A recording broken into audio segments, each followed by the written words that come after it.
his Instagram. Yeah, it's huge. I did not know. The person who told me was Mike Trudell. Trudell's a social media maven. Trudell looking sharp last night in the three-piece. You don't follow Adam Silver, Sedano? He didn't tag you in it? He did not tag me in it. See, that's he didn't rude. That's He rude, didn't- kind of rude. He should have invited him to collab. Well, but I don't think he The Sedano and Kap Morning Show is on the air. The biggest show in ESPN LA history. But in general, people want to be a mongrel. Chris ran into a mongrel when he was trying to scrape the other day. One of the construction guys. So, everybody wants to be a morning mongrel, and that's awesome. The fact that the YouTube guys and ladies really fostered that because of their interactions with the show, they deserve a tip of the cap, much like the COT deserved the tip of the cap, when we were doing the afternoon show. Tip of the cap, mongrels. A little sabor. Yeah, I don't think people like being called hacks. You're the güero on the radio. Giant Mexican, horn section. And Did you have me on your show to berate me? Is that what you're doing now? give me a freaking break. I'm reacting to Art Bell. Yeah? Oh, okay. Amazing. Do you want to do the love boat, or do you want me to do the love boat? The Art, I don't even know what you're talking No, here it is. You ready? Watch this. Watch this. Midnight in the desert. I'm Art Bell. Scott Kaplan, eat a fat one, bro. The Sedano and Kap Morning Show on 710 ESPN. The all-new ESPN LA app and on YouTube at ESPN Los Angeles.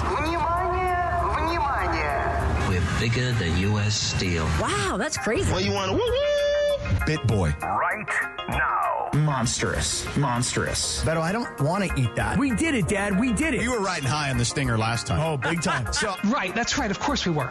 So, mongrels, stay tuned.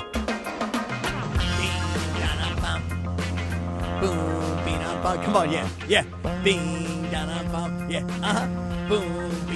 7:02 and 45 seconds. Listen to him. Hit that high note. Yeah. Well, he just got freshly ripped apart by Bergman, so. Why? Because he was late.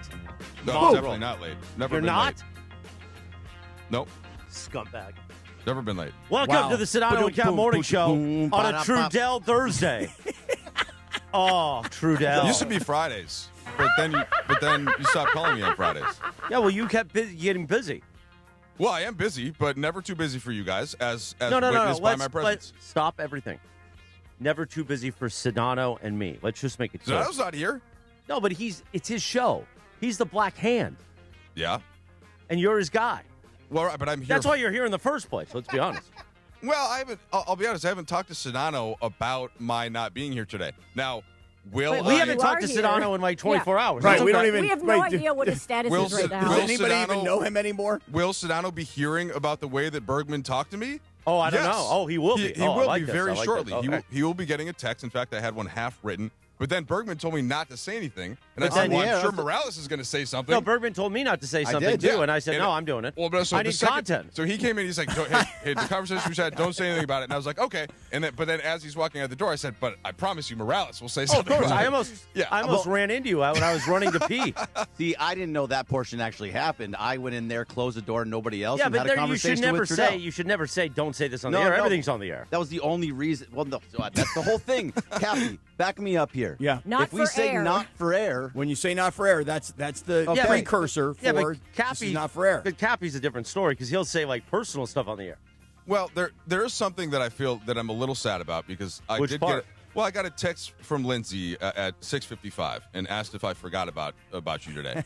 And, oh, see, I didn't know that part. and, either. and no, I feel bad. I feel bad because Lindsay. First of all, Lindsay, Thank if you, you Lindsay. ask me to do something and I say I will do it, consider it done. Well, they were stressed out, so I just thought, I was going to politely nudge you. Well, so this will happen. Oh yeah, to, should I come in and nudge you Yeah, now like or later? like a Morales nudge, Yeah, you just need a to go polite physically nudge. nudge him now. Well, Yeah. I mean, Oh, here he comes. Cappy knows this too, though. So like, thank goodness, Oh, Morales. here he This is going to comes. wake me up. This is going to wake me up. This is gonna be great. I Here comes wasn't Morales. worried, Trudell. It's I time wasn't for a worried. little Odie nudge. Oh, felt God, great. it's a nose to cheek. Gross. Ugh. So, like, It is gross. So, Cappy, It you is. know this, and you did TV for a long time, and so like, if I've got a hit, right, a Spectrum pregame hit at 6:30, ideally for the production crew that is in the truck, right, I would be standing there at like 6:20 and just sort of just waiting, just so they can kind of get eyes on you, which I totally get. But typically, I'll be running from either doing an interview with the player or doing a press conference, and so I'll try to get there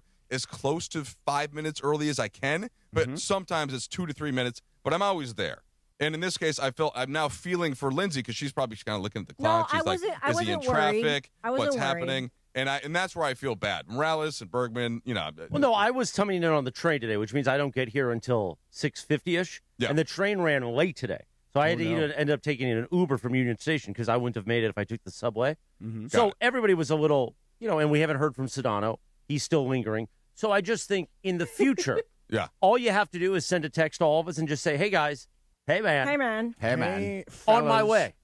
Yeah. Well, good morning. On my way. I'll be there at 6:50. And I understand now, that. as a fill-in host, now remember, even though you're part of the family, a la familia, and Max Kellerman was on Mason, Ireland, and he used to have a daily show. You used to have a daily show with Michael Thompson and Trudell, the Double T. I understand you feel a little elevated past just a regular fill-in, and you are. But have a little respect for the show. Try to be here 10 minutes before. That's all. Hear that, Mike? Well, said you disrespected the show. Well, you disrespected Bergie, really. Absolutely not. Absolutely don't. Well, can I just ask this question, though? Because here's the thing. We try when Sedano is here to keep what we call top-of-the-hour integrity. And now we just blown it apart. We haven't even gone to the biggest headline that we all woke up to. Right. At least I did because I went to bed early. And that big headline was the Harbaugh headline? I mean, I think so. John Harbaugh, totally just agree. days unemployed, is now the head coach of the yet. New York Football it's not Giants. official yet. Well, everybody's reporting it. Yeah. And here's why this is important to this show. Tell me. One JT the Brick, who's a fraud, who pretends to be a Raiders fan, is actually a Giants fan. So I'm waiting to see if JT will actually have the guts to come on this show to talk about his New York Football Giants now. Why would he have the guts to come on this show? All you do is berate him. Yeah, exactly. I don't know. I don't know about this. But then also goes against his Did you have Raiderdom. me on your show to berate me? Is that what you're doing now? So here's the thing. By the way, you didn't shave this morning, so that nudge kind of scraped my nose. Oh, really? I Really? did, You gave him the sandpaper treatment, huh, Trudell? No, well, I mean, shave before you're going to do that. I set my alarm very specifically to optimize the amount of time that I had to get down here, right? So which did not include showering or shaving. So you didn't shower? No, I did French showered. I put some deodorant on and a little splash of cologne. Didn't even really look at my hair. How's it look? Oh, you look good. My hair okay? Well, because remember, great. in his Put a hat on. defense, he does have to come back later to do the Lakers game. So and that's when he's going to get to ready. that point, while we were talking, I did say, I know We're you back have on to. this. Yeah, right. I did say I'm Harbaugh. glad. I'm glad that I appreciate you coming in early because you do have to work later. It's a 7:30 Laker game, so it's a late game on top of that. So I appreciate that for you. Oh, it's a 7:30 game? Yeah. I agreed to go to a 7:30 game tonight? You sure did. Oh, Really? man. You're going back to another game, huh? Well, Sam Pines asked me like 7 times, so you're going Thursday night? I was like, well, I guess. It doesn't sound like it was more of an ask. It was like, and then I'll it was see you supposed there. to be dinner, and then it got moved to lunch, so now I'm just like, all right. The Hornets are kind of fun to watch. Are they? Are they? Yeah. All right. right. Everybody here's like, are they? Because we've not really heard from them or seen them or even spoken about them since last year when they were about to make the trade to the Lakers. Yeah, they're a unique watch. Yeah, but they're fun. Trudell, you're bearing the lead, though. Here, Cappy is part owner of the Hornets. What?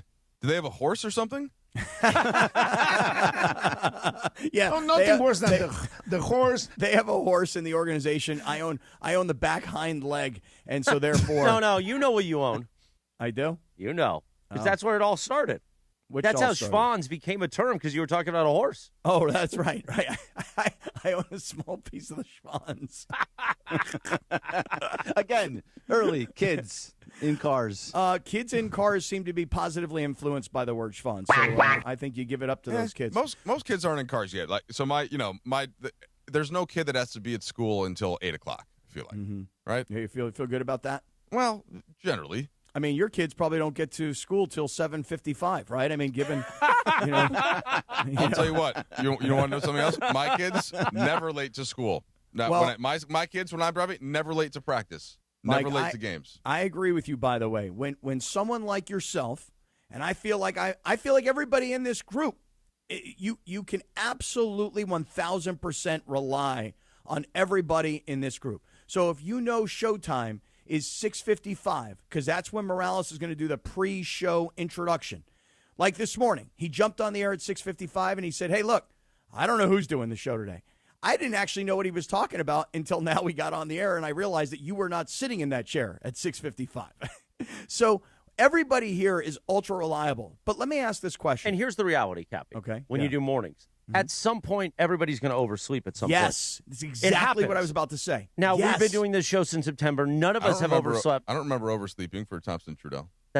It was a 9 a.m. show. at 10, I'm talking about doing mornings. Right. At We're some morning point, men and everybody women. oversleeps because it just happens. Yes, So it's it going to will happen at some happen. point. It will happen. And I was treated as if I had overslept for the previous several months. So by Bergen. that's why every time I take the But I train, didn't. which means I'm going to be here later than usual, I always text when I get on the train, hey, everybody, good morning. I'm taking the train today. Be there around 6:50. Mm-hmm. Just so everybody knows, Chris isn't dead because, I almost died a year ago. So I'm not dead. I'm not dead. No, Providence renewed, so we'll keep talking about it. I'm not dead. I'm on my way in, just FYI. Right. But it is true. If I were going to be late, I would have 100%. But I knew for a fact that I was going to be in here at 6:54. See, you did. Guy is last reliable. time you reliable. were here, yes, it was like a 6:50 something. We had the same conversation. But if you wanted to discuss the show, too, you could have called me. Well, I figured we were Well, fine. again. that's valid. And that valid point. Yeah, but So I figured Bergie, you instead were of fine. ripping you, should have texted, hey, man. No, I told Lindsay I'd be here. I'm here, ready to roll. Yeah, but you said you didn't know about that text. I'm you here. still ripped him.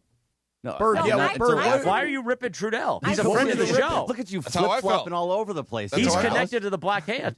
I know. I'm sending a hold text on. Let me at finish my text to Sedano. 6:54. Yeah, what are you saying? Such Let's a hear your snitch text. now, too. Look, Oh no, I look just at you. texted him at 6. I think what did you say? It was 6:54. Just tell him what happened. Did you What forget happened? about This is gonna be good. it? This is I'm gonna going be to I tell wanna him hear what you're- exactly what happened. Okay, wait, time out. Let's hear what Trudell is writing to Sedano. Let's give him Well, the radio I'm Ronaldo. I'm going to write during the break. What if he writes Trudell back and he still hasn't written us back? I think that would be amazing, actually. That would be quite amazing. So wait, Bergie, you ripped Trudell's ass this Oh, morning? it was a complete ripping. I was yelling. I was screaming. There was finger pointing. He spit on me. Yeah, I did. Almost in the. Remember when he just violated my sandwich? When I sniffed his sandwich, it was worse. I was spitting all over the place. Yeah. It was like John Ireland on that mic. It was crazy. Yeah, but John pays extra to get spit on. Jesus, man. What if I'm a sicko that likes to watch? Well, right.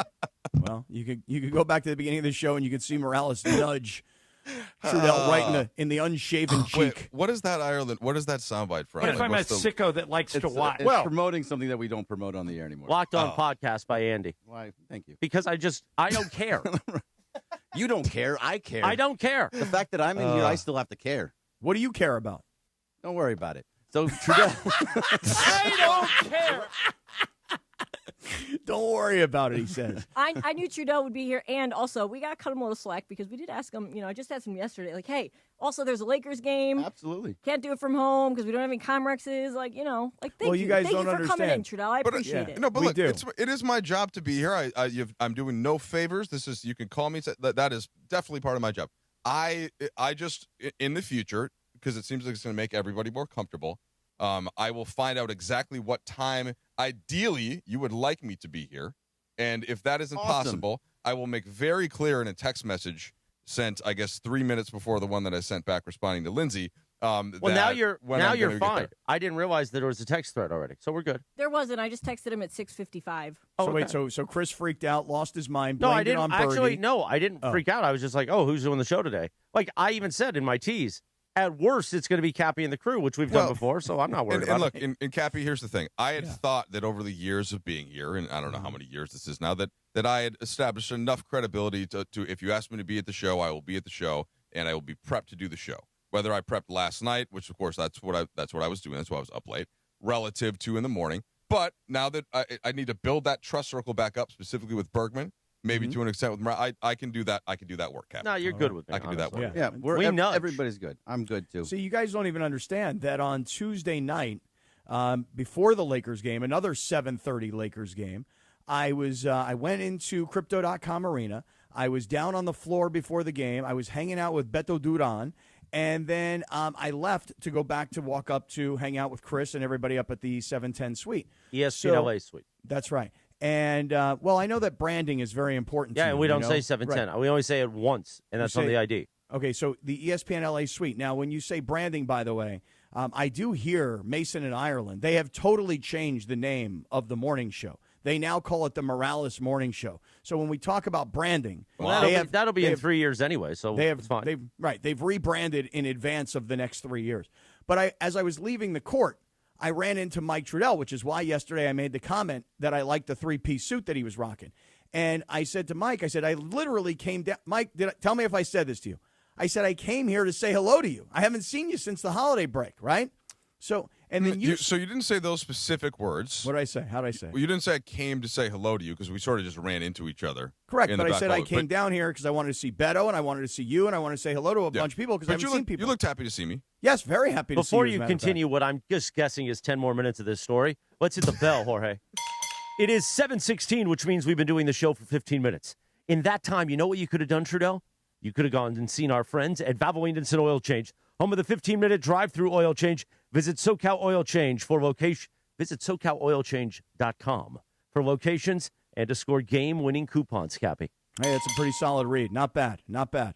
But I did see Trudell, and Mike said to me, he goes, I used to love coming in and seeing you guys on Friday. Yeah. And I feel like I haven't seen you guys in a long time. That's right. I did say that.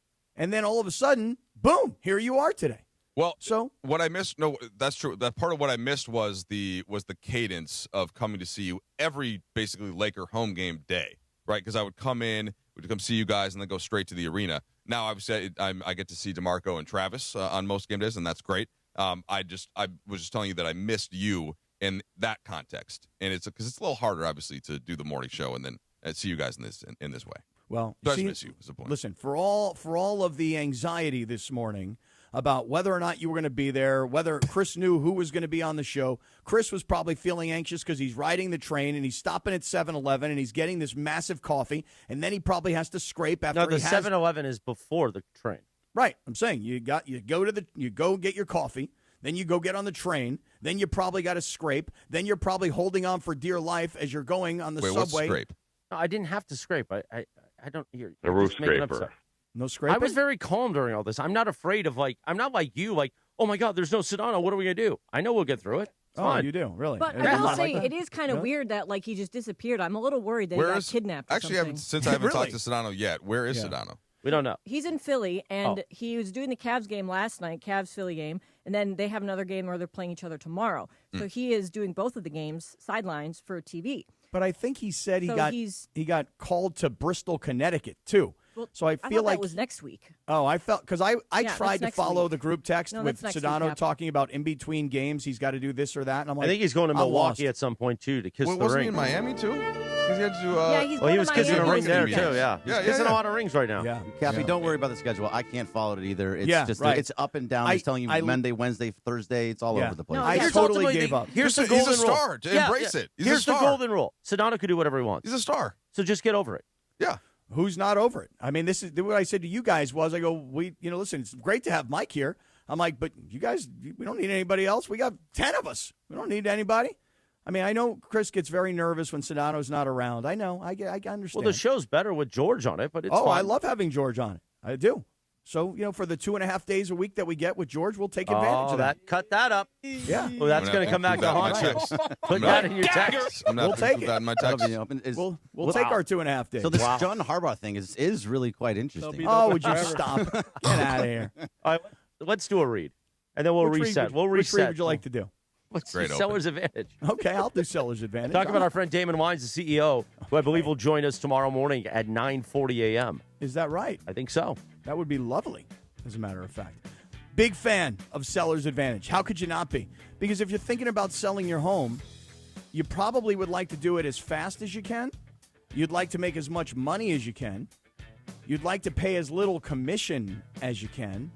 So Seller's Advantage checks all those boxes. Here's why. If you were going to sell your home and you were going to call a real estate agent, that real estate agent is going to come over to your house. They're going to look around, and they're going to say, okay, see this? Paint that. See that carpet in that room? That's got to be replaced. As far as your landscaping goes, we got to make that look a lot better. You're going to spend a lot of money to sell your home. You don't want to do that. In addition, you're going to pay a pretty hefty commission to your real estate agent. You don't want to do that either. You're losing money by the second. What Seller's Advantage does is they make it really easy. They come to your home. They look around. They say, you know what? You don't have to fix anything. We're happy to buy your house as is. And so we'll make you a competitive cash offer.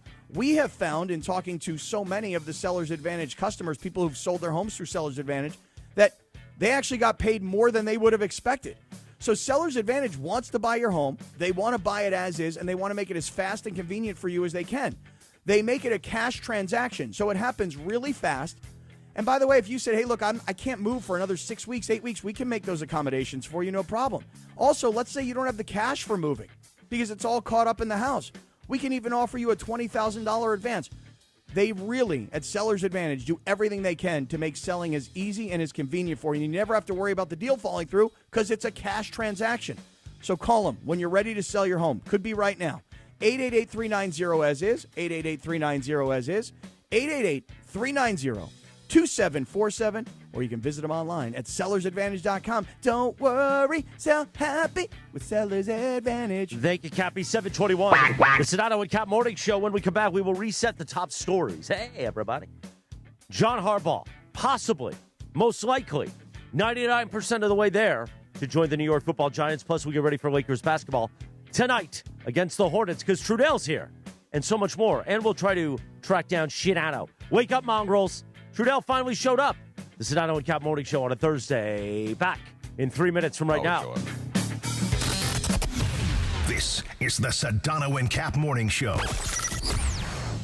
One briefcase, one moment could change everything.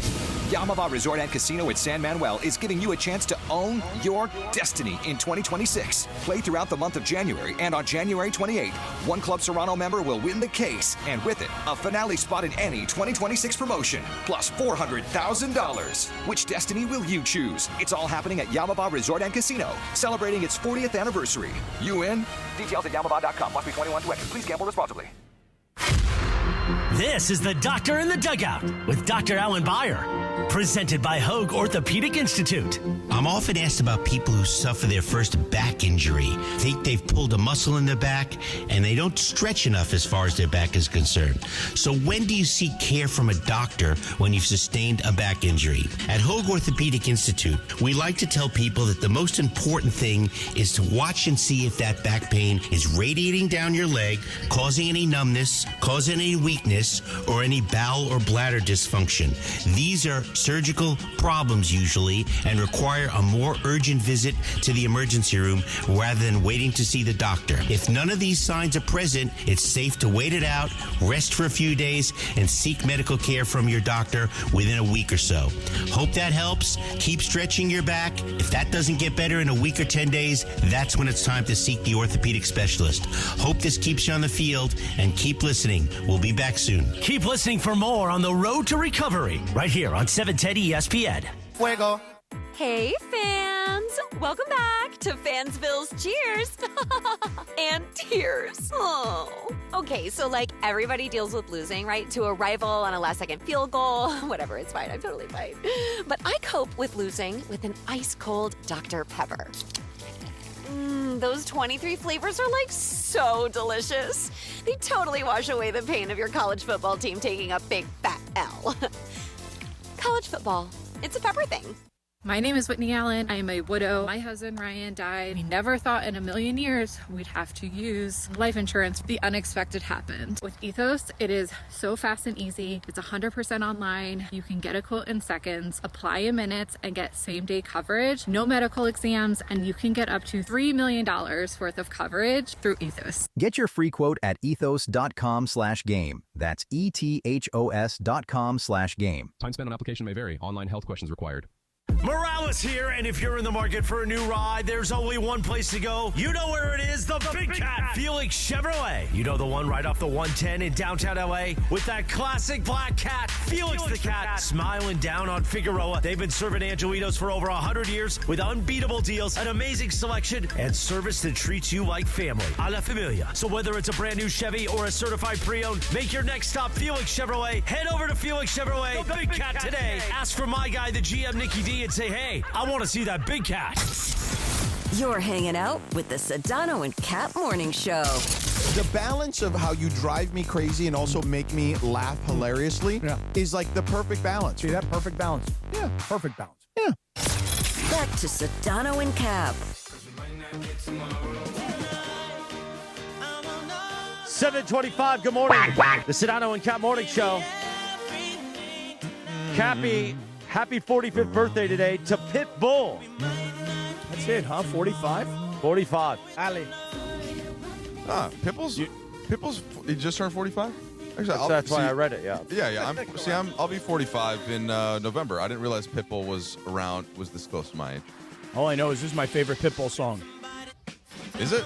Yeah. You hear the way I hit the post? I think Wait, about he just this. bleeped out sexy. I think about this as I more did of not, an actually. Usher song in a way. You should have. YouTubed it. It's good. It's a good. We haven't heard Pitbull yet. Yeah, I got to the Neo part. Oh, was it Neo, not Usher? That's your Neo. Damn it. I like Usher. There's Pitbull. There he is. This is the song where he tells everybody, hey, I've been there, I've done that. I've been broke. I know what it's like. I get it. He's very inspirational. Very consistent about mentioning women. Also, that's a big focus for Pitbull. He likes ladies. Yeah. Nothing wrong with that. He makes that very clear. Excuse me. What's on tap today on ESPN LA? Lakers basketball is back on home court tonight versus Charlotte. The Toyota Lakers countdown with Beto Durant begins at 6 p.m. with tip-off at 7:30. Right? That's right. Hear it for your afternoon drive on 7:10 a.m. or in crystal clear digital audio on the all-new ESPN LA app. Thanks to Michelob Ultra, a superior taste worth playing for. Official beer sponsor of the Los Angeles Lakers. Please enjoy responsibly, Cappy. Yeah, hey, listen, as we get started here today on a Thursday, I don't know about the rest of you guys, and I've only had a couple of sips of coffee so far, but I am jumping out of my skin about the divisional round of the playoffs this weekend. And obviously, we got great games all weekend long. My focus is on Rams and Bears.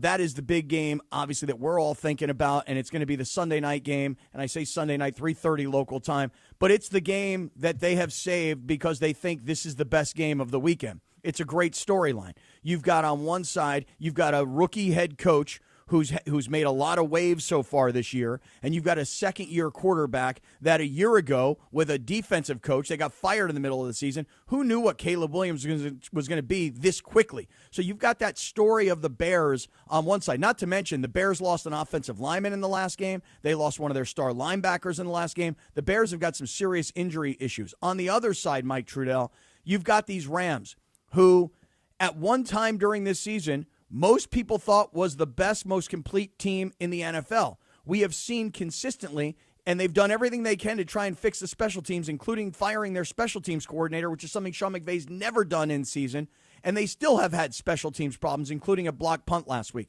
So now, here you've got Matthew Stafford, who has had this MVP caliber season, who had 46 touchdown passes, and Stafford and crew are pulling into Chicago on a Sunday evening where it's going to be freezing, crazy Antarctica-type cold.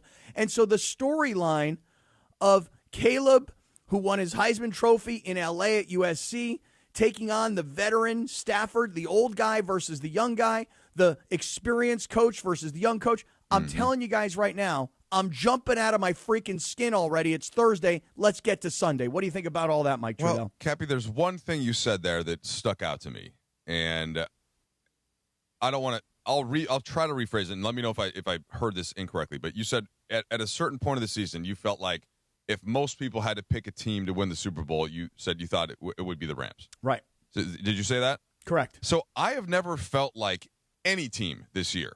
Right, the Rams, the Eagles, the Bears, the Packers, the Patriots, the Bills, the Broncos, the Jaguars, the Texans. I have not felt like there has been a favorite at any point. It's been this weird year of parity, and I know that's part of what the NFL kind of claims that it has always been trying to get to, even though there hasn't been that much parity in the teams that actually end up getting to the divisional rounds and eventually the conference finals and everything. So that's the only thing. Like, the Rams have been good all year, but I've never felt like I've watched them play and thought, oh, yeah, that's the Super Bowl favorite. Well, I would say that prior to the loss to Carolina, which happened in Week 13, through the first 12 games of the season, I really thought that the Rams, and at that point they may have been like 10-2, let's say. I thought the Rams were the most complete team in the NFL, top to bottom. And the reason I felt like that, Mike, is because you had Stafford playing his best ball. You had Puka and Devontae also playing incredibly well, but you could go 3, 4, 5 deep in the wide receiving core. I love the fact that the tight ends went 4 deep, and even when one guy was hurt or inactive, they went at least 3 deep, and all 3 of those tight ends are capable of killing you through the passing game. For the most part, the offensive line has had decent health this year, even though Rob Havenstein has not really come back from IR. So I looked on offense, and I said, okay, these guys are playing their best ball. Then I looked on defense, And prior to, I feel like the secondary was protected by the front seven for so much of the year, and then it started to become exposed. And then more than that, it became the special teams problems. They showed up early in the season in Philadelphia with the 2 blocked field goals. They showed up as the year went on when they had to change kicker, when they had to change long snapper, and then they just fired their special teams coordinator, which you hoped would have made a difference. And then you've had a punt returned in Seattle. That was really what fired the coach. And then you had a block punt this past weekend in a playoff game. So I thought the Rams were the most complete team. They were the first team to be eligible for the playoffs. They were this close to having the number 1 overall seed, and then they blew it. So at one point, I definitely thought the Rams, and by the way, so did Vegas, everybody thought the Rams were the favorite. Put it that way. Yeah, I hear you. I just even at their peak, which you just very well described, I didn't look at them and be like, oh yeah, they're definitely going to beat. Take your pick out of 6 other teams in the NFC. And the best way to talk about it right now, they're about to go into Chicago. They're a 3.5-point favorite. Yeah, they're a 3.5-point favorite, and I'm like, kind of a pick 'em. I mean, especially with the weather. And thinking about like Stafford and trying to throw it and the ball just not breaking the fingers of Adams or Nakua. And I just think it's completely up in the air. And if you can give me a place where this is a super clear advantage that the Rams had, and they're favored by 3.5 points because of this. Now, maybe the first thing that I think of is the experience of Stafford and kind of Williams being young. But man, Williams can not only can he make every throw, he's got the one thing that Stafford doesn't have, which is the mobility. And he can hang and he can stay in the pocket, and like that 4th down throw that he made. And who was it on ESPN that called it the greatest throw that he's ever seen? I don't remember who it was, but somebody did say that was like the greatest throw they've ever seen. Yeah, that was a little much. But the point is though, he can make any play, and that's where I'm having trouble even seeing the Rams as the clear favorite in this game, let alone to make a run and win the Super Bowl. Oh, well, Mike, understand this. The reason that I'm saying that I'm jumping out of my skin is because I'm nervous as hell. Yeah. I mean, you've got Stafford who's got a finger injury. We'll hear from McVay here in a second about that finger injury. You've got Stafford who's 37 years old, who banged his finger on a helmet last week that looked pretty painful. And I think seriously that the weather is a monster factor. Now, people say, or at least an equalizer, right? Oh, I think it's advantage Chicago. Yeah. Now, some people would say to you, well, but Caleb Williams just played his college football in L.A. for the last couple of years. Yeah, well, he's been in Chicago now for 2 years. He wakes up to this every morning. He drives to the facility in this cold weather. Man, that wind when it comes off the lake, Cappy. Mike, little knives into your face. It was 80 degrees on Sunday. We are still in the summertime. It's freaking late January, mid-January, and it's still 80 degrees in Southern California. You cannot duplicate the conditions in Woodland Hills as to what they're going to be in downtown Chicago. And I think the weather is a huge factor. It really is. Now, I will just say this, though. I've been calling for a Rams redemption tour. Okay. I said they're going to go take care of business in the first round against Carolina. And then they're going to go to Philadelphia, and they're going to win that game. But turns out Philadelphia didn't win. And I was saying that last year when they lost to Philadelphia in the cold, in the snow, when they got steamrolled by Saquon Barkley, now they've got to go back and they've got to prove that they can win in this weather because, frankly, they screwed up by not having the number 1 overall seed and having home field advantage throughout. Wait, so you just mentioned the game last week, and obviously it was, I would say it was much tighter than Vegas had allowed that it was going to be. Right? What was it? Was it like a 10-point spread? 10.5-point spread. Yeah, yep. and so the Rams start off the game pretty well. You're like, okay, yeah, this is how this is going to go. Right, it was 14-0. So are we giving Carolina more credit for playing better, or are we thinking, maybe this isn't great for the Rams' It hasn't been great since they lost to Seattle on Thursday night. It hasn't been great since then. Well, in that Seattle game, we've documented this, Mike. Here's the thing. That Seattle game, you gave up a punt return, which really shifted momentum, and you gave up 3 2-point conversions. Now, if they would have gone 2 for 3, that would have been twice as much as league average. But they went 3 for 3, which is unheard of. And Chris is actually, believe it or not, he's right, which is that they have not been the same. They had the Carolina loss, they had the Seattle loss, and then really they had a long time to go from a Thursday night to a Monday night, and they lost to Atlanta. And the Atlanta loss was the real killer of the season. So I am not confident. I'm not overconfident. I probably was a little too overconfident last week in Carolina. The interception that Matthew Stafford threw was brutal. The blocked punt was terrible. But when they got the ball last, you had Stafford on the field, and he walked out on the field, and everybody knows what he said to the huddle at that point, which is, let's go steal their hearts. And that's what they did. I honestly believe this, and I know this is going to sound cliche, but I really believe this. The team who has the ball last will win this game. Because Chicago is a comeback champion, and they've been doing it all year long to the point where people finally started to believe that Chicago is really good. But if the Rams have the ball last, they're going to win. Well, if the Bears have the ball last, they're going to win. That's sort of, and you can't simplify the entire NFL to this degree. But sometimes, as a Vikings fan, I'm looking out there, and you look at Matthew Stafford, right, or you look at Caleb Williams, or you look at Patriots fans would be looking at Drake May, and if you have the quarterback of that stature, then that is, Cappy, exactly what you just said. Do you have the ball last? But this is where, like, is the special teams the kind of difference maker, though, that makes you maybe not have the ball last because you've given up the previous X amount of opportunities? Like, well, they better clean that up this week. They cannot have a punt blocked. They cannot have a punt returned for a touchdown. They cannot miss field goals, especially very makeable field goals. And it's going to be really hard to kick the ball. It's going to be hard to throw the ball and be hard to catch the ball because the weather looks like we're talking like 10 degrees. It feels like -1 are the reports. Okay, so it's like 20 degrees there right now, but they're saying by kickoff because of the wind and it's nighttime and the chill and all that stuff. Yeah, and one of the biggest that I went to school there. The lake wind makes everything feel about 20 times worse. Oh, we have Michelle Smallmon joining us at 7:45. Of course, she hates the Bears because her Packers lost to them. But let's hear some sound, huh? Why don't we hear that? Sean McVay joking about Matthew Stafford's finger. And I love how McVay just jokes about this stuff. But play the audio. Matthew's hand is still good to go. No, did you guys not see he's ruled out? Yeah, he's good. He's good. Golly, that wasn't funny, huh? So, no, he's good. I mean, and you guys will talk to him later. But he's as tough as it gets. And, I think the best illustration of how he's feeling is he threw the freaking missile right after he ended up getting it, and it was a dot. That thing came out like a cannonball the other day. So he's feeling good. All right. Very colorful answer there. I like that from McVay. I thought it was funny, but he was like, what, that joke didn't land? Nobody seemed to realize, hey, it's okay. He's got a sense of humor. That kind of answers that question though, right there. Like you don't, if you just heard that from McVay, you're not worried about Stafford's finger, are you? I'm 100% worried about Stafford's finger. You are? Yeah. Oh, I'm not. Because clearly he's 37 years old, and if he gets hit again and it's freezing cold, right? And you're already having a tough game. Yeah. Now all of a sudden, then we hear from McVay afterwards if they lose. It's on me. We got all 3 points of the ball. We got to be better. Yeah, I'm going to think about this in the offseason. Blah blah blah. It's the same old story, and nobody was harder on the not harder, lived and died with this team. I said 14-3. I'm wearing a Rams chain. I wore Rams underwear on was it Saturday or Sunday? Boxers or briefs? Sunday. No, Saturday. I was all over it. No, boxers or briefs? briefs. Okay. I love this team. I have bought more Rams gear this season than I ever dreamed that I would own. But here's the thing. It's not funny. You got to win against Chicago because the whole church of McVay, he's a genius, he's this. Okay, you've won one Super Bowl. You need to win one more while you have Matthew Stafford.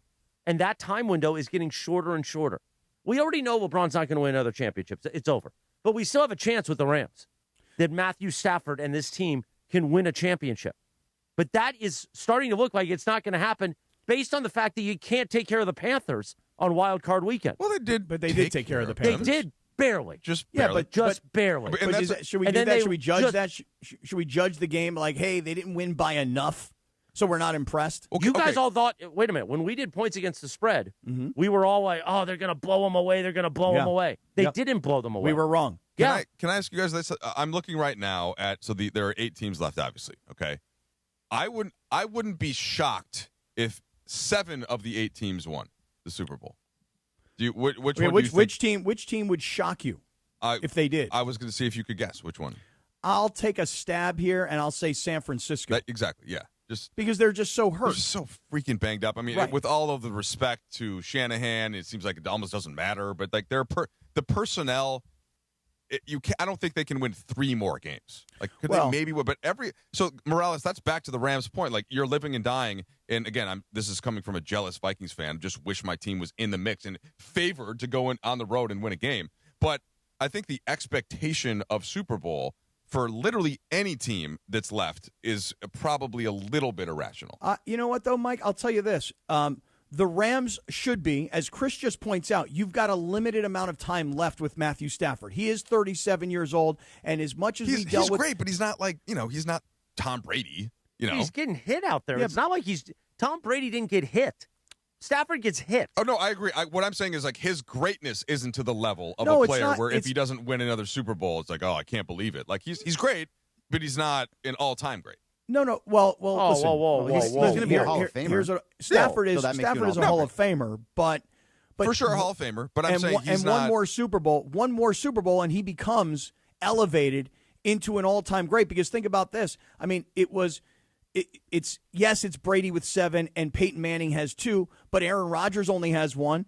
And so many of the contemporaries really only had 1. Drew Brees only had 1. I would like him to have more than Aaron Rodgers. That's a good point. So here's the thing. The Rams should have and have had and still do have Super Bowl expectations. The Chicago Bears do not. The Chicago Bears did not know that they were going to be the number 2 seed in this year's playoffs. They were like, hey, we got a new coach. We got a young quarterback. We're on our way. But we're all surprised. As an NFC North person, the fact that the Bears are in the mix is that, Hey, I'll tell you this. With Michelle coming up, one thing I'd like to get back to, I want to hear what McVay thinks about playing in the frigid, brutal weather. We'll get to that coming up. The Sedano and Kap Morning Show. Michelle Smallmon from Unsportsmanlike will join us in about 3 minutes. Wake up and smile, mongrels. It's a Trudell Thursday on ESPN LA. The Sedano and Kap Morning Show. Man, did I ring in the new year. In fact, those bells are still clanging. Now your top reasons to visit Morongo. Catch playoff fever. All the big games are on all our big screens everywhere you eat, stay, and play. Number 2. Brian McKnight, February 28th, only at Morongo. And the number 1 reason. We're giving away a 2026 Toyota Tundra SR5. Play your favorite table games with your rewards card to earn entries. Drawing the 25th. Morongo, good times. The most recognized jingle in Los Angeles has a new number.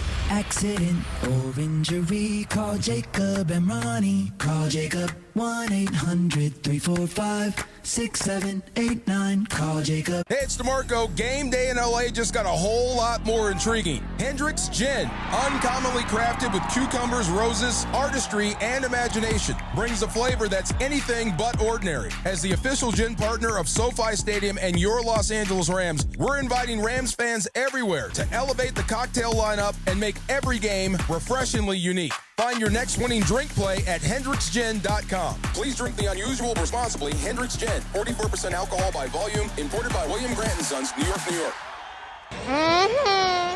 When a trophy's raised, it can feel like the season's over. But on the ESPN app, it never really is. Because with more than 47,000 live events, plus originals, highlights, and coverage from every corner of the sports world, there's always something to dive into. No off-season, just everything a fan needs to keep going. Always in season. Get all of ESPN all in one place. Download the ESPN app on your TV or your phone today. For a century, the Genesis Invitational has stood as one of golf's greatest stages, where legends rise and history is made. February 19th through 22nd, celebrate 100 years of championship golf. Experience the drama, the tradition, and the moments that define the Genesis Invitational. Tickets at genesisinvitational.com. The post-crib assembly press conference, brought to you by Progressive.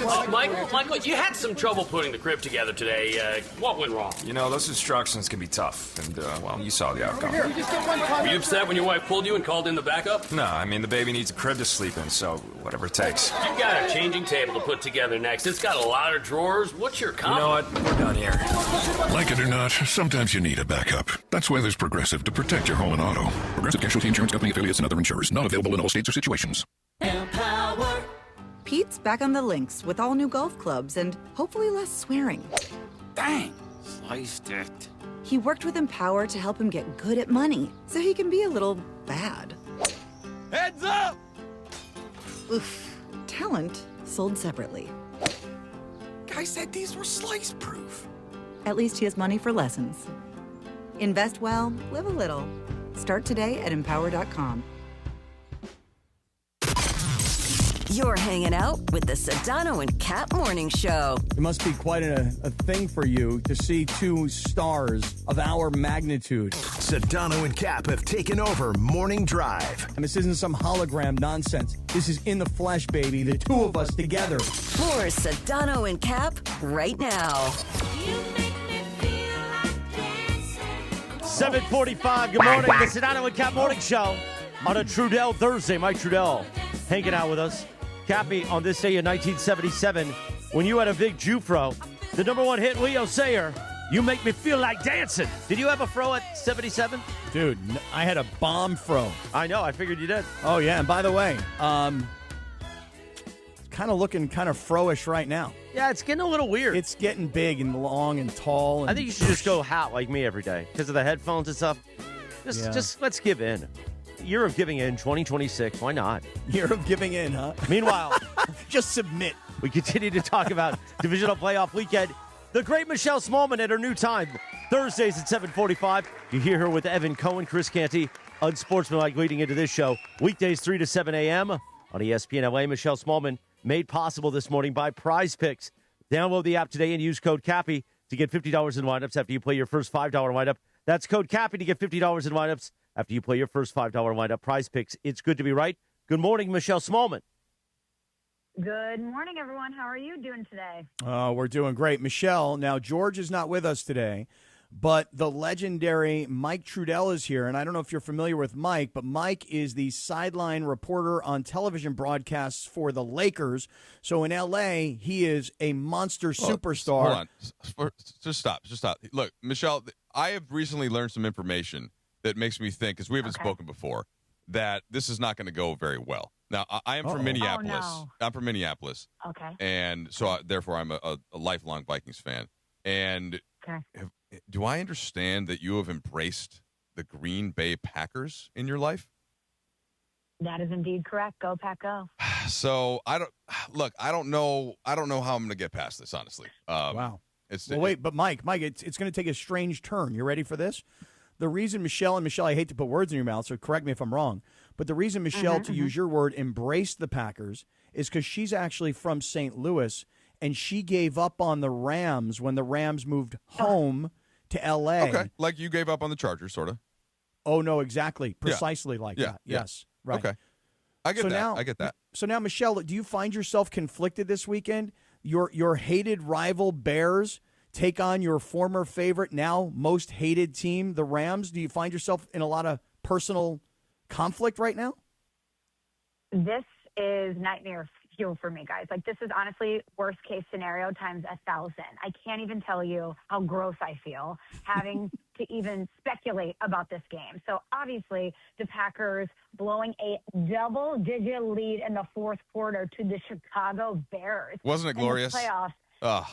Horrific. I'll tell you. Can I just interject and then get right back to it? Go ahead. Please. I was at a pizza place with my kids and a couple other families, and the game was on in the background, and there were a bunch of Packer fans at the bar, and so like they were feeling great about themselves, right? Super chesty and loud, and every time the Packers score, and they're kind of taking over the bar, and my wife and I are sitting there, kind of in just pure Schadenfreude method, and like, so as the Bears start coming back, but I could not make myself get to the point to be that guy where I'm gonna start yelling at them as a Vikings fan, because our team sucks. Okay, we couldn't even get there, so I didn't say anything, but I was so happy inside to see them dejected, and a guy actually almost fell off of his chair, like there was a beer glass that fell.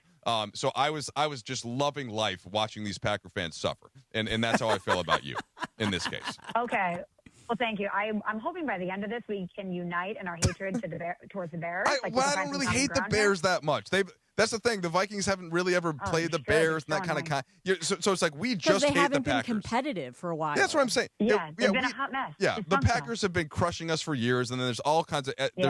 There's a ton of Wisconsin people that moved to Minneapolis, right, because it's a better city.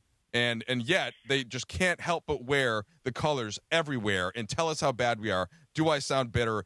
Do I sound like it has hurt me as a I will just stop talking now. Okay, back to you. Who are you rooting for? I'm going to do something that I shouldn't here. I'm going to paint the picture for you about how I watched the game, because I think you'll enjoy it, and then I'll tell you about why this weekend is so miserable for me. Excellent. So I am from St. Louis, but on the Illinois side of the river. So I grew up in Southern Illinois. I went to the University of Illinois.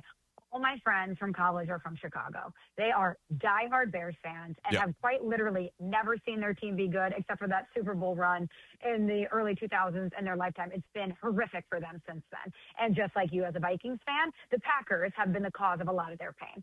So one of my friends from college lives here in New York City, has a sick apartment, hosted this huge party to watch the game.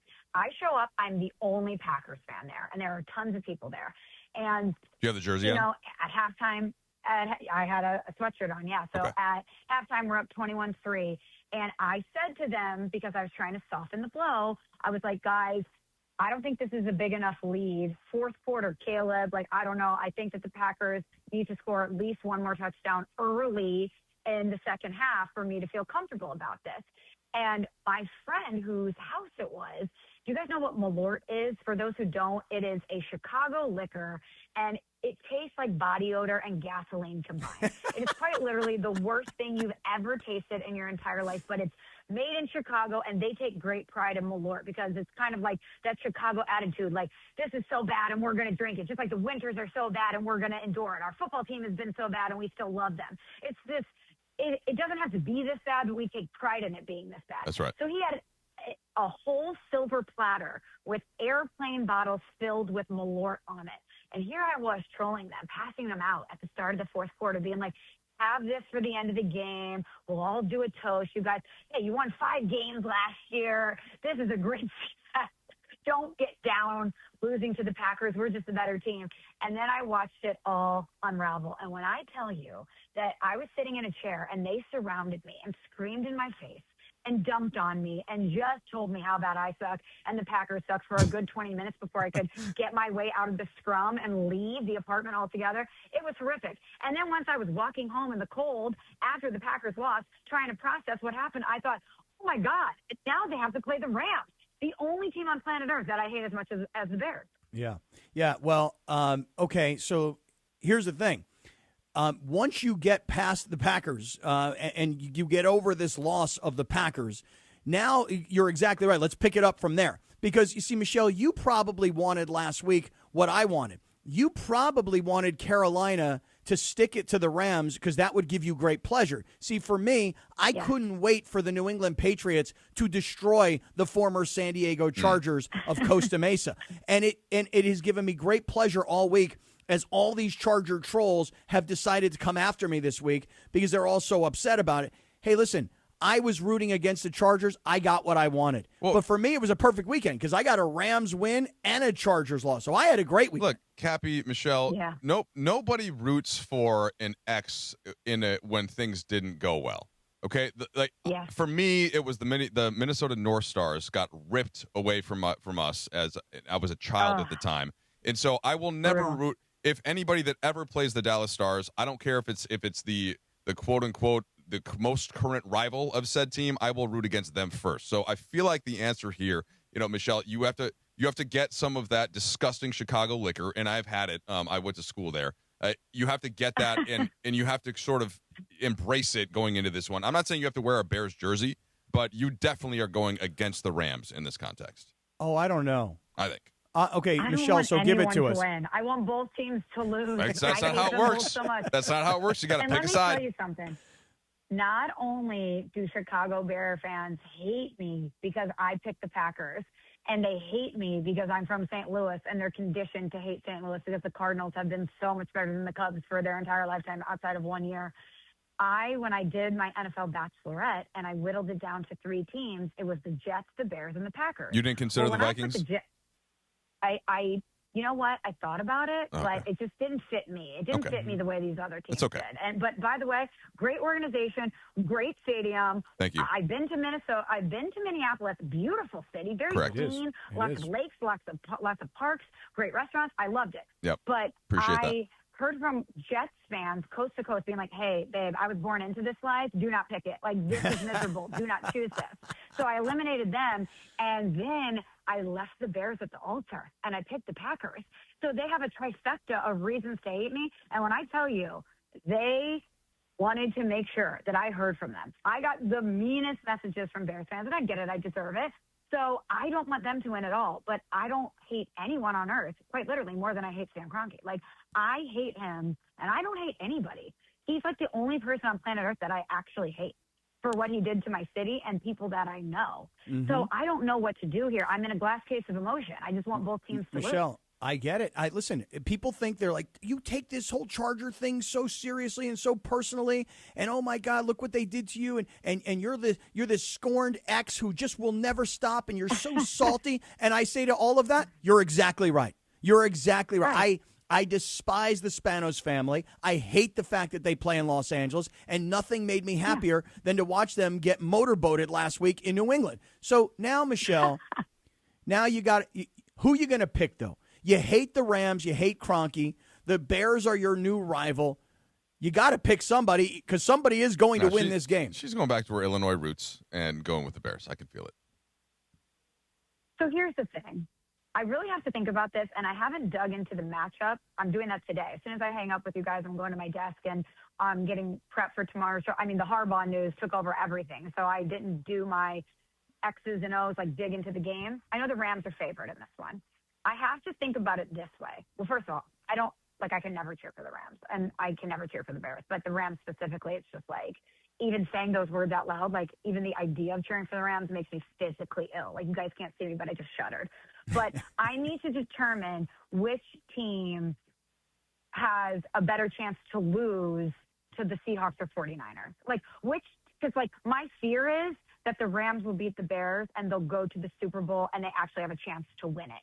You know what I'm saying? Like, I need the team to advance that's definitely going to lose conference championship weekend. That I know it's going to be the end of the road, which makes me lean Bears because this is just, they won 5 games last year. Like, they barely escaped the Packers. You know, Caleb, fourth quarter, he was awful in the first half of the game. So where it's like Matt Stafford and Sean McVay, they've been there, done that.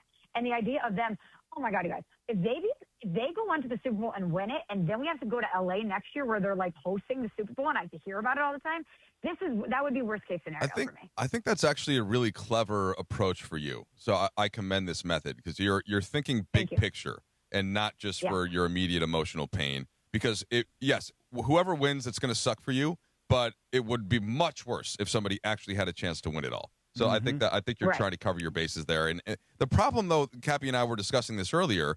The problem is, like, 7 of these 8 teams, we think, and if we're eliminating the 49ers because of injuries, and I'm not doing that. Cappy is scared to do that. Yep. It seems like anybody could win the Super Bowl at this point. I know. So that's the risk. I know. But that's what's so fun about it. Like, we don't have the Chiefs. We don't have all these typical teams, the Ravens with Lamar, like teams that we default to. Josh Allen is that, which is why he has so much pressure on him heading into these playoffs because you don't have the same obstacles that you had prior in your career. But, you know, heading into these playoffs, so many people were like, oh, you're going to miss the Chiefs. Like, I know that everyone has Chiefs fatigue. You're going to miss them. Guess who I haven't thought of once during these unbelievable playoffs so far? Not one time. The Kansas City Chiefs. Not one time. I've not even thought about them. I mean, I know we got kind of a dud with Chargers Patriots. That was the most fun I've had watching football in a long time, the games that we had last weekend. So I am really looking forward to this weekend because, to your point, I think really anybody could take it. But I'll tell you this, the reason I think the Rams win this game is because as great as Chicago has been all year at making these comebacks, the fact of the matter is, Michelle, and I know this is going to sting when I say it, the Packers lost that game more than the Bears won that game. And I know Bears fans will not agree, but when Brandon McManus misses an extra point and he misses a 44-yard field goal, those 4 points are the difference in that game. As far as I'm concerned, Green Bay lost it more than Chicago won it. Oh, I said the same thing on air, and I got killed by Bears fans, but I stand by that, too. Now they let it slip through their fingers. I'm going to give Caleb and Ben Johnson and that team all the credit in the world because he had a remarkable amount of poise. And that set of circumstances to be able to make some of the throws and make some of the plays that he did down the stretch, he was incredible. But Green Bay also handed it to them on a silver platter in a lot of ways. I agree. Michelle Smallmon checking in as she does every Thursday morning. Michelle, have a great day and go Rams. I'll never say that, but thanks for having me on as always, guys. All right, see ya. The great Michelle Smallmon, you can hear on Sportsline weekdays 3 to 7 a.m. with Evan Canty and Michelle. Thanks to our friends at Prize Picks. Speaking of Prize Picks, let's talk about it, Cappy. So I said to you guys yesterday, thank God I'm back. I finally won on Prize Picks.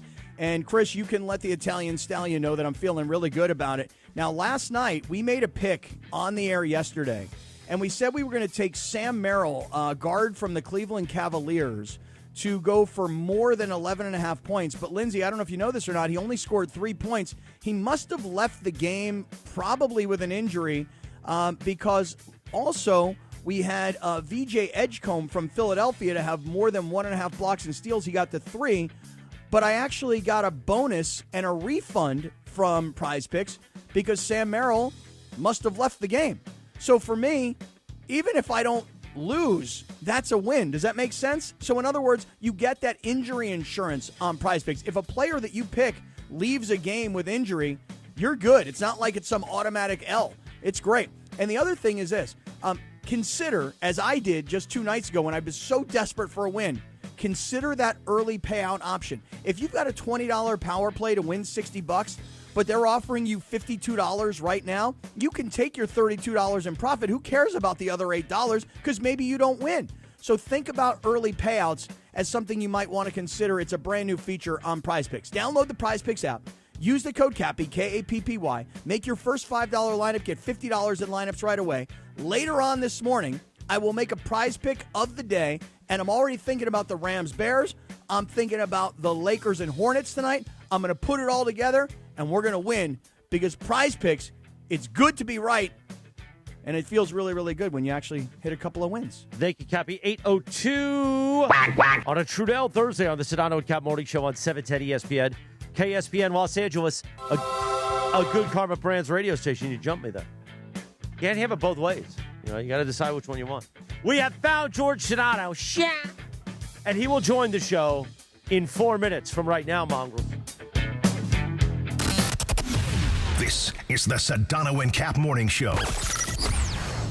Located in the heart of downtown Los Angeles, Crypto.com Arena is pulling back the curtain and unveiling new behind-the-scenes VIP tours presented by Delta Airlines, which offers an exclusive look inside one of the world's most iconic sports and entertainment venues. Expert guides will lead small groups through spaces that have hosted legendary sports championships, world-renowned concerts, and epic awards. Guests will also explore the VIP areas and experience the arena's latest renovations.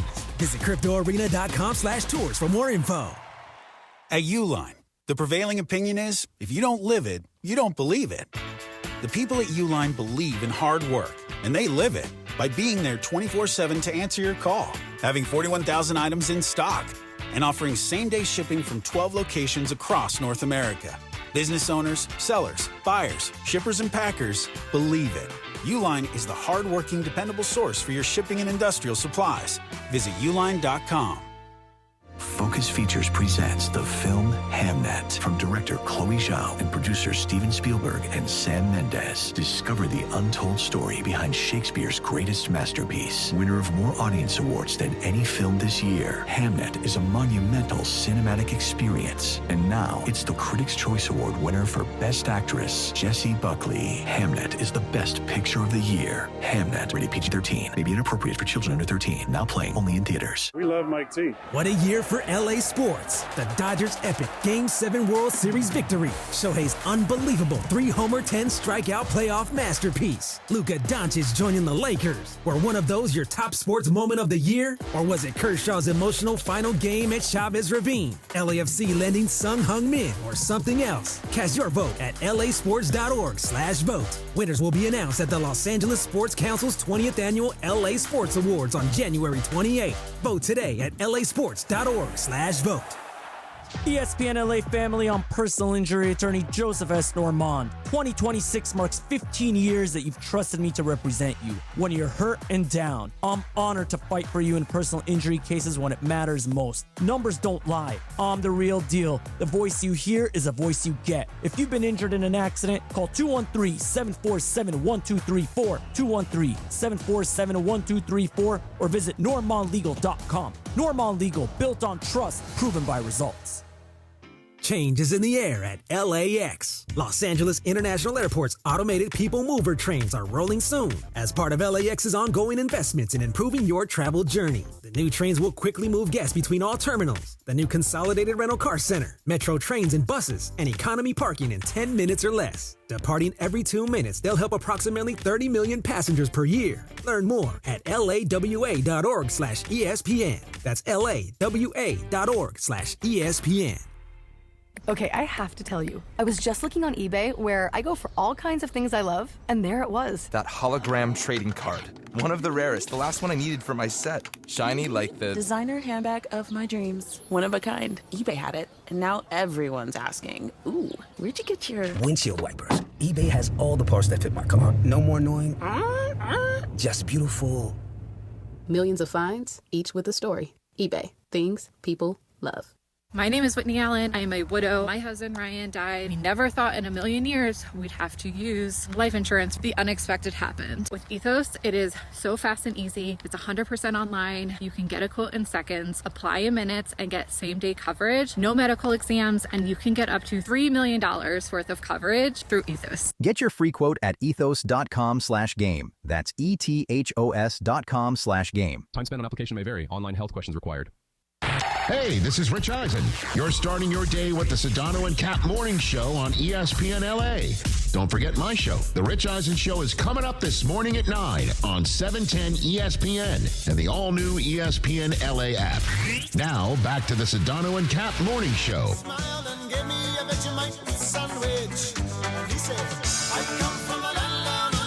8:06, good morning. The Sedano and Kap Morning Show on a Trudell Thursday. Right. On this day in 1983, the number one hit, Men at Work, Down Under, Cappy. Good song. Well, Shit had a couple of good ones. Shidano has been down under. But we found him. We found him. I've been dealing with Lindsay's Cavs, who are really sweet people, but let's just say in regards to locking something down, it has been a bit of a challenge, let's say, this morning. What's the issue? Tell me. Good morning, Let me see if I can help. Let me see if I can help out. Oh, there's I don't George. think you... Hello, Michael. I just was texting you. I didn't know you were coming on this segment.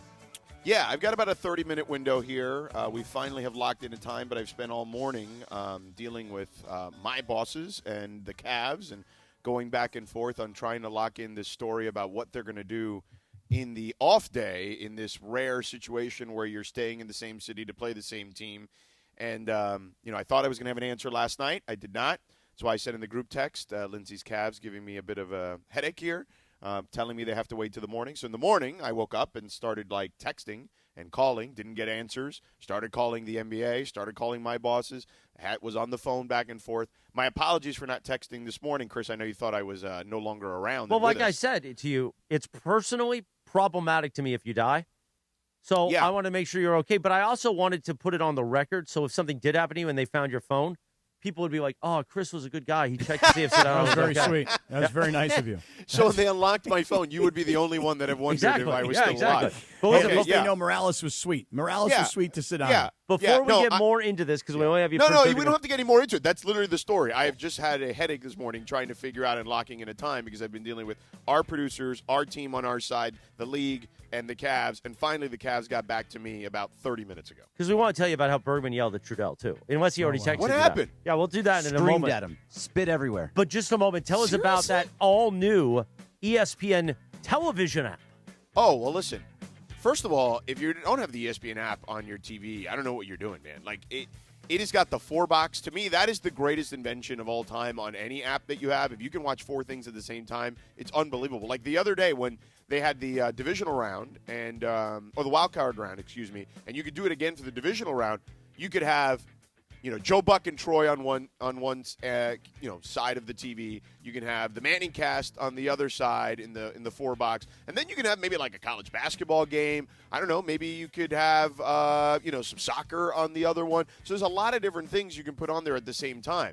So when a trophy's raised, it does feel like a season's over, and we're getting there with football pretty closely here now. But on the ESPN app, it really never is, because with more than 47,000 live events plus originals, highlights, and coverage from every corner of the sports world, there's always something to dive into. No off-season on the ESPN app, just everything a fan needs to keep things going. Always in season. Get all of ESPN all in one place. Download the ESPN app on your TV or phone today. Thank you, Sedano 809. We've got Sedano for a finite amount of time. So, Cappy, we'll move the Cap 10 to a little bit later this hour so that we can tell Sedano that. So here's the thing, So Trudell comes in. It's a game day, right? Game Lakers game day, right? Very nice. And a late game, 7:30. Kind enough to come in, right? 7:30, right? Yes, okay. So it's also a train day for me. So I texted this morning, hey, I'm going to be on the train. I'll be there around 6:50. My train ran late. So then I couldn't take the subway. I had to take an Uber from Union in here. So I'm already a little bit behind. So when I walk in, that means Greg has the comm, right? I have the con. It's my con. Yeah. It's right. It's all of a sudden. What was the movie with Denzel Washington and Gene Hackman? Crimson Tide. Crimson Tide. Yeah. Yes. So I took it from Gene Hackman. Bergman has the con. Bergman, you're Denzel. I'm Denzel in this. Great. Right. So I walk in about 8 or 6:52. I got to quickly, do the 6:55 hit that we like to do. So that's fine. I am oddly calm because I'm like, well, we haven't heard from Sedano. Trudell isn't here yet, but I even say on the air, like, we don't really know who's doing the show, but at the worst, it's Cappy and crew, and we've done that plenty of times, so we're good. Well, that is my fault, but I was kind of aggravated this morning and on the phone with a lot of different people, so I apologize for not texting. I also wasn't able to urinate before the hit. Oh, no. So urination. Then I finished the hit, and I'm like, guys, I got to go run and pee. Right. So I run and pee, and as I'm opening the door on the side, I almost bam, right into Trudell, and I'm like, oh, Bergie's going to rip into you. Because Bergie's like, yeah, he should be here at least 10 minutes before the show, which I agree with. So when Trudell walks in, I say to Jorge and Lindsay, oh, is Bergie ripping him right now? And he is. So then he comes in the open starts. I go, Bergie, you rip him? He goes, yeah. But I told him not for air. I go, why not for air? He goes, well, don't do it on the air. I go, no, I'm doing it on the air. So that's exactly where we started the show. And Trudell was visibly shaken and visibly annoyed. He's like, oh, I'm going to text Sedano. I mean, he is kind of doing us a favor. He is, but here's all I said to him was, hey, Trudell, just do what I do, which is when you get in the car, just say, hey, it's 6:30, I'm on my way. See you guys at 6:55. Then we all know, at least he's on his way. He didn't oversleep, because when you do this shift, we're all going to oversleep at some point when you do morning drive. It happens.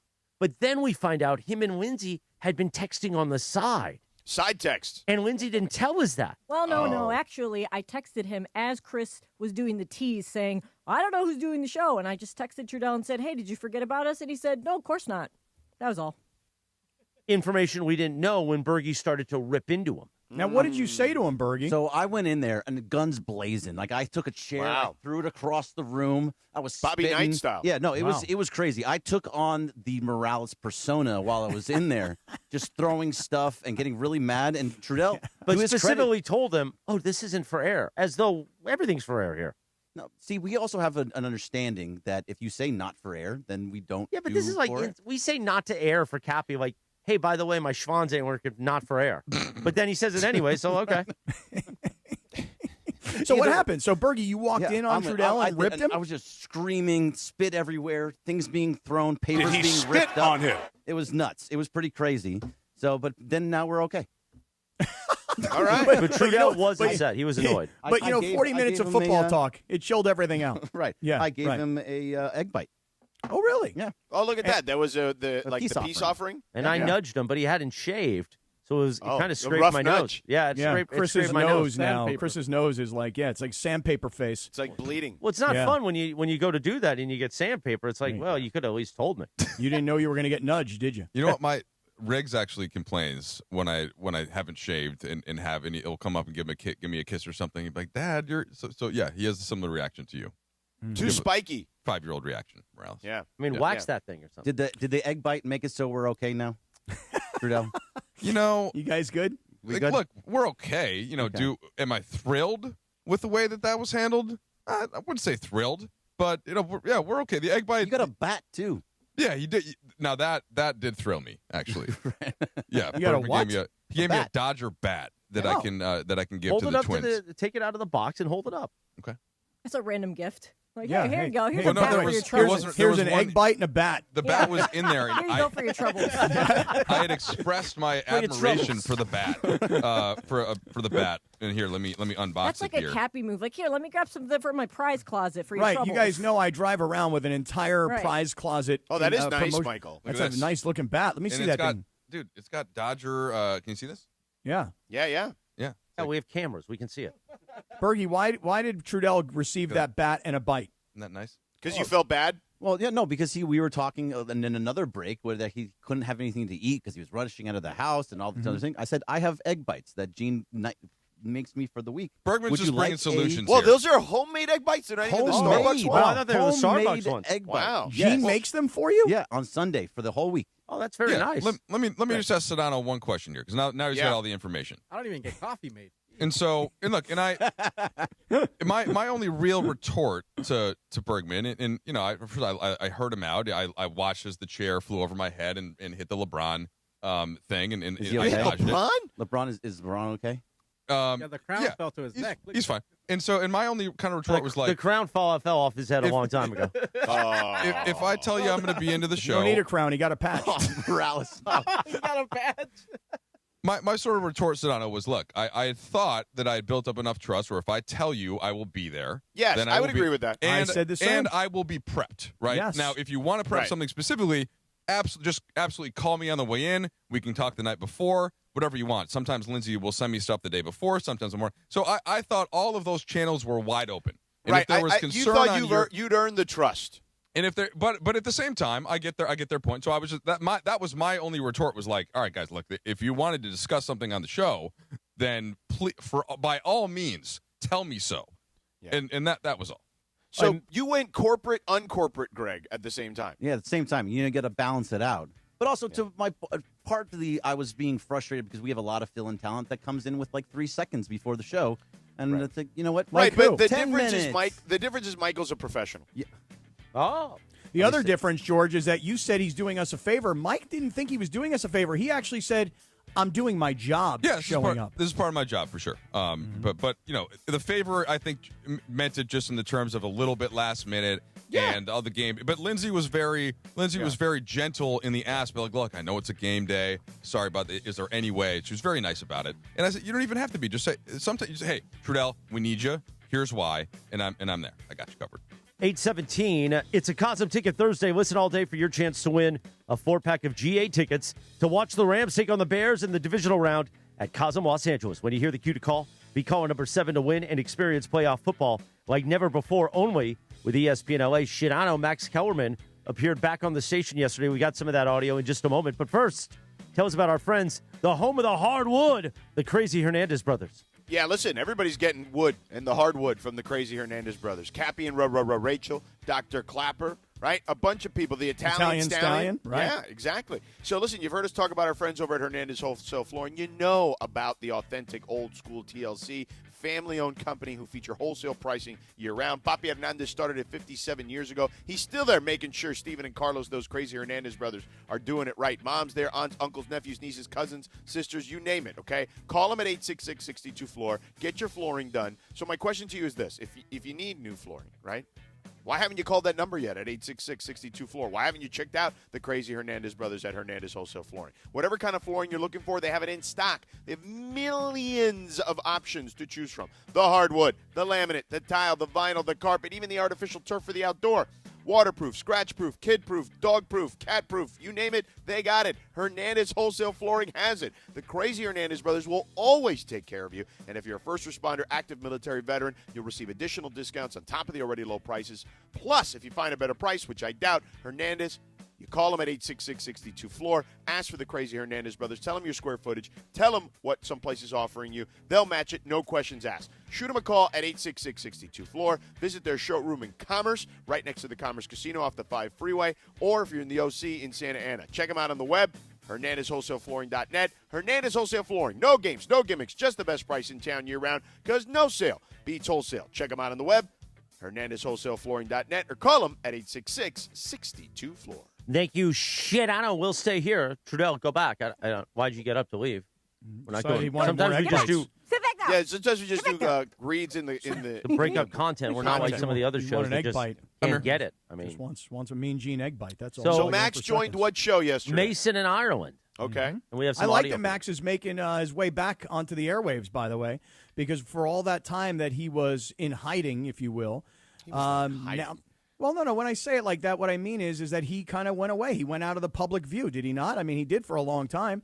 And so now that he's back and he's got this podcast and he's got a whole bunch of other stuff going on, now he's willing to make his way back onto the ESPN LA airwaves. And I thought it was great that he was on yesterday. So Cool. he's talking about this Rich Paul stuff. Let's hear what do you want to start with here, Chris? Well, let's start with the cut where Mason asked him about the conversation that he had with Rich Paul about trading Austin Reeves. I would rather have Austin Reeves at this stage of his career than I would Triple J, because I think Austin is ascending and Triple J is descending. What do you think? I don't know if Triple J is descending or not, but I'll say this about Austin Reeves. I like Austin Reeves a lot, as does Rich, by the way. And if you listen to the pod today, I threw out there because I know, because we talk, we hang out, we're driving someplace to a Rams game or we're having dinner or whatever. We talk about this stuff all the time and have for years, right? So I asked them, look, they're never going to trade Luka and keep Austin Reeves, but there is some redundancy, not just because they're white backcourt players who can score, right? Yeah, right.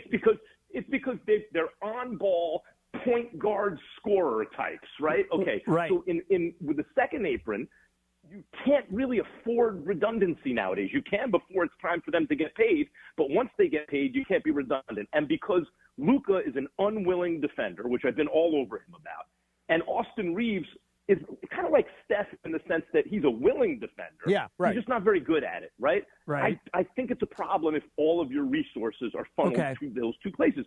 I'm not convinced that you need to get rid of Austin Reeves. I think there's a world, it'll never happen, where you could deal Luka because you get more for him than Austin Reeves and build around Austin Reeves. Right. It's not about dissing Reeves. Interesting. Yeah, look, the reality is this. Austin Reeves and Luka, in my opinion, cannot survive as your starting backcourt if you want to win championships, okay, if you don't have elite-level defenders behind you, okay? And if Luka is going to be your centerpiece, you need elite-level defensive guys around him and surrounding him almost at all times, okay? So I love Austin Reeves. This is not a indictment on Austin Reeves. This is about building the right team around the guy you've chosen to build around. And if you're asking me, down year or not, whether I'd rather have Jaren Jackson Jr. around Luka Doncic or Austin Reeves on this version of the Los Angeles Lakers, I would take Jaren Jackson Jr. every time and twice on Sundays. What do you think, Mike? I usually don't disagree with Sedano on NBA things too much, but I totally disagree on this one. Well, you guys are golfing buddies. Well, you don't golf, but John is. John's his golfing buddy. I mean, there's a couple reasons for this, but so if you look at the model that Dallas used, right, to get to the finals, and it was definitely Luka Doncic with a ton of big, athletic, and kind of defensive-minded guys, but also Kyrie Irving. And before that, it was Jalen Brunson. But so Kyrie at least competes at a level on defense. So does Reeves. Reeves competes just as good a defender as Kyrie Irving. Okay, fine. And he's a little bigger. But you can't. And the roster you have, Mike, is not built anywhere near the roster that Dallas had the way they went to the finals. But moving forward, right? So Luka basically fell into the Lakers' lap, and then Pelinka did a great job, obviously, of making the trade happen, right, and not giving up too much. By the way, including not giving up Austin Reeves going back to Dallas. So Luka comes. The team is not built for Luka Doncic at that point, nor could it be this offseason. The Lakers only had like 2 or 3 roster spots that they could use, and they get Marcus Smart, they get DeAndre Ayton, both, Smart certainly fully defensive-minded. Ayton has been solid defensively, but he's not a long-term necessary. Like he's on a essentially a 1-year prove-it contract. And then they get Jake LaRavia for I think a pretty good price as well. He plays defense. He is a better defender than you think, but he's not a shutdown defender. Alas. As you move the roster forward, I think you build it out with the idea in mind of exactly what you and I said. Defense, athletic, big. So that's the build around Luka and Austin. But you have to have, next to Luka, you have to have another offensive threat to the degree that Austin Reeves is one of the best in the league. And he's much better defensively than a lot of those primary creator-type players, like a Jalen Brunson, like a Darius Garland, any of these types of guards. Reeves is just as good defensively, if not better. Okay, I would say this. I don't think he's as good as Kyrie Irving, so let's back off a little on that. I said defensively. Okay. Yeah, Kyrie. Maybe.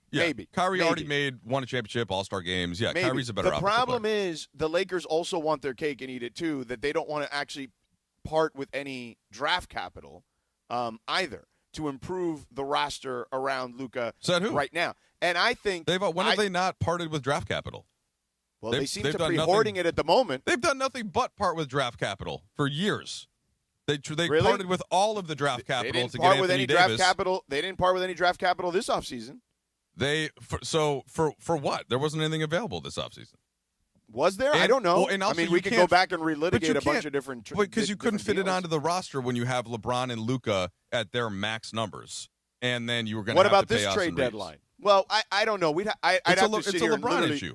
What is the LeBron issue? No, it's just the sheer. LeBron is still absolutely worth every penny that you're paying him. He's still amazing, still all NBA.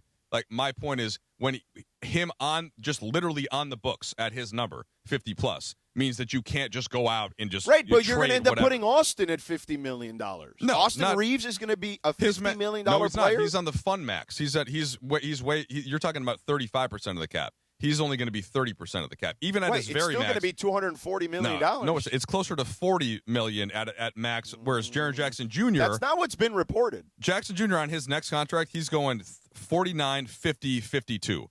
Reeves's contract would not be that at his max because he's on his rookie or his on top of his rookie deal as an undrafted guy. So Reeves's max is less. Austin Reeves's max says here, based on reporting that I'm finding at the moment, 5 years, $241 million potentially this summer. What's that? Now Mike is clicking around. Now Mike's got to do a little research. Okay, all right. So you're saying, Mike, that Jaren Jackson Jr.'s numbers would be significantly higher than Austin Reeves's numbers, and George is saying that Austin Reeves's numbers will be at about the same number. Is that right, George? By the end of that deal, they would have, if it's an escalating type of a contract. According to Bobby Marks, this summer Reeves is eligible to sign a 5-year, $241 million deal with the Lakers. What's that? Does he say what that type of deal would start at if you were to get the full max? It just says the total number. Okay, well, but Jackson Jr.'s number for next year is 49. Oh wait, here it is. First year salary. If he does now, he says here. Hold on, with the Lakers and 4 years. Oh, if he goes elsewhere, 4 years, $178.5 million. The first year of that deal, if he left, would start at $41.5 million, not the one with the Lakers. So would it start at the Lakers 5 into 2? Are we talking about $50 million? Is that still the number? Approximately close to $50 million. Probably just under $50 million. Well, like 46, 47, if I had to guess. Yeah, like by the end of it. But like No. I'm talking about the first year of a 5-year 241 would be in the high 40s. I mean, and I don't know what his numbers would actually end up being. But I think the larger point that we're trying to make about roster fit, and the reason I brought LeBron into it is that you can't. Like, you couldn't have done something this offseason and kept LeBron and Luka on the roster. And by the way, Wendy confirmed that yesterday with us when we were talking about it with him, about Austin Reeves. So, Mike, let me ask you a question, because George and I battle about this all the time. Are you of the opinion that the Lakers will hold on to Austin Reeves and that they will have Luka and Austin and that LeBron will not be part of the future? Why would he be? He's 41. But that next year, presumably, LeBron won't be on the roster, and then the Lakers start building for the next 4 years of Luka's contract. And the Lakers are hoarding cap space in 2027, much like the Clippers and the Miami Heat, because they believe, okay, and this is what I've gathered from talking to people around the league, agents, front office people, et cetera, okay? Ball knowers. Exactly, ball knowers. That they are hoarding that cap space. Those three teams are out in the front right now, okay? Hoarding cap space in the hopes, okay, that Giannis, Jokic, or even someone like a Donovan Mitchell gets to free agency. Because here's the reality of today's star, okay? They don't want to be the bad guy. That's why Giannis said a week ago to Sam Amick, oh, I'm never going to ask out for a trade. And yet when the audience in Milwaukee's booing him 2 nights ago, he gets upset and starts booing them back. Boo, boo, right? Like, everybody wants their cake and eat it too, okay? So because of that, I think smartly, but it is a huge risk, the Lakers, Clippers, and the Heat are playing this game of cap space in hopes that free agency comes back because, and this is going to get a little complicated, Cappy, so follow me here for a second. I'm listening very intently. Okay, don't pull what happened with Windy yesterday. I want to recap, Cappy. I'm listening very intently. Go ahead. Got it. Go ahead. I can't wait to hear what's about to happen next.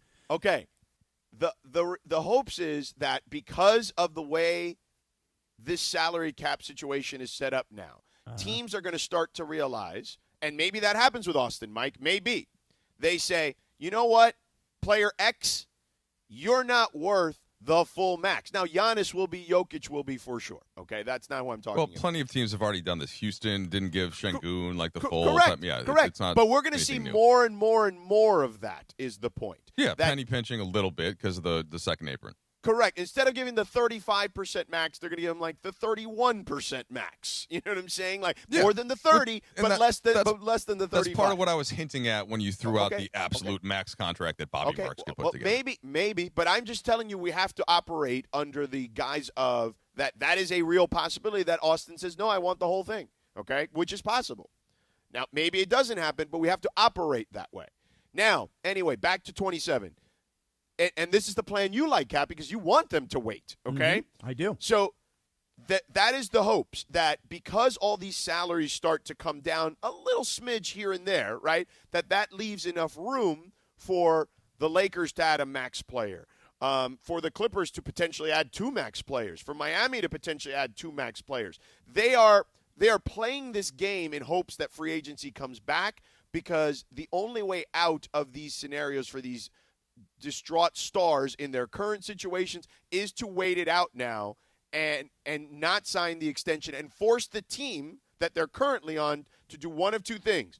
Write it out and say, screw it, we got to try to win a championship now, or trade said star at that particular juncture. There'll be an inflection point at that particular point. Well, so what just happened with Trae Young, right? Like Trae Young, they couldn't come to an agreement in the offseason about an extension and all of that. And so it became clear that Trae was going to try to get to a different team where he could get that extension. Same thing could be happening with Anthony Davis in terms of what's going to happen for his next thing in Dallas. Like, so that's one path. The other thing is the guys that are just a complete no-brainer for the full max extension, like a Jokic, Sedano just mentioned, a Giannis. That's one thing. But if they want out of town, nobody has actually pushed to free agency in a long time. So if Giannis does it, he would be the first to do it in a long time, and then he could walk onto a team in theory that didn't have to give up all of its assets. But what usually happens is that the team realizes that's going to happen, and unlike, say, for example, Cleveland, like when LeBron came to the Lakers, they got no compensation for that. LeBron just came, and that's, by the way, why the Lakers won the title. Not just because they were able to trade for Anthony Davis, but because they got the best player. And they had to give up anything, right? For nothing. And so Correct. that the most likely chance is that if Jokic or Giannis did this, but that hasn't happened. What usually ends up happening is, hey, give me my max extension and then trade me. But we're going to find out because sometime next offseason, that's when those they are extension. Yeah, Giannis could turn down an extension this offseason, and then that's when Milwaukee, they could be put in the spot where, like, yeah, well, now we got. And if that's, but that's all of that. I don't dispute any Donovan of that. Mitchell is one of those. Jokic is one of those. There's probably a couple guys I'm missing. Donovan Mitchell's not in the category of those other two guys, obviously. But yes, there are going to be real decisions that have to be made in the offseason, and it's going to put teams in a conundrum in one way, shape, or form. And this is why I've been saying the whole time. Listen, you've been respectful to LeBron's career. You at times you were reverential, if you will, towards LeBron's career. LeBron has given you at least one championship, and it kind of looks like that's where it's going to end. And I know a lot of people think, hey, that championship, it doesn't really count as much as a regular season championship. No one thinks that. And no, a lot of people do. Not real NBA people. But okay, so maybe they're Agreed. not. Okay, fake so good. NBA people. So me and my fake NBA people, a lot of people think that way. But here's the point. I've been saying this all along, Mike. I thought you were trending towards being a ball I'm knower. trending towards, right? Trending. I'm on my way. But Mike, all I've been saying to George, and we battle about this all the time, is you've got to weather the storm. You've got to take your time because LeBron is not going to be with you much longer. This is probably the last year. And you've signed Luka long term. So you're going to make different decisions going forward than you are right now. And the fact of the matter is what George keeps telling me is that Luka's going to be unhappy that you're not doing everything you can right now 100 miles an hour towards the championship. I said, well, first of all, I did not say that. I said that you are taking a real risk, okay, in just basically gapping a year of his prime.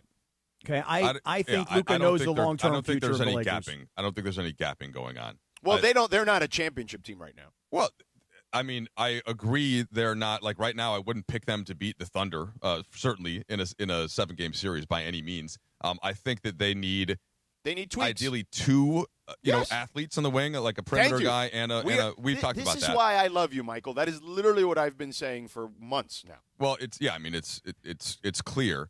But do you? All of this is related to what Cappy's saying about LeBron, and the first thing that's going to have to happen with that is LeBron has to make that decision what he's going to do with the next step. Right now, the fact that he put up a 30-point triple-double -1 rebound on the second night of a back-to-back to lead the Lakers to win in year 23 may never happen again. Right, may never happen. So he's still awesome, and that's why you don't dispute something could still go right. But my only point to George, and I don't know if we disagree on this, is that you can build a championship roster around Luka and Austin. It doesn't have to just be Luka and a big from somewhere else. You can still acquire a player like that and fit a team around it. That's what I believe. I would just say I'm far more skeptical on that than you are. Yeah, so we disagree. 8:36 in the morning on a Trudell Thursday. Sedano, let's talk about our friends at Cadillac of Beverly Hills. Before I get out of here to rush off, maybe in a Cadillac to go see Lindsay's Cavaliers here finally. All right, listen, we've teamed up with one of the finest dealerships in America. Actually, in my opinion, the finest dealership in America, Cadillac of Beverly Hills, okay? We know Cadillac. When was the last time you've driven one? Well, I get to drive one every day. I'm in its beautiful Lyriq, okay? It starts at about $400 a month if you want to lease one.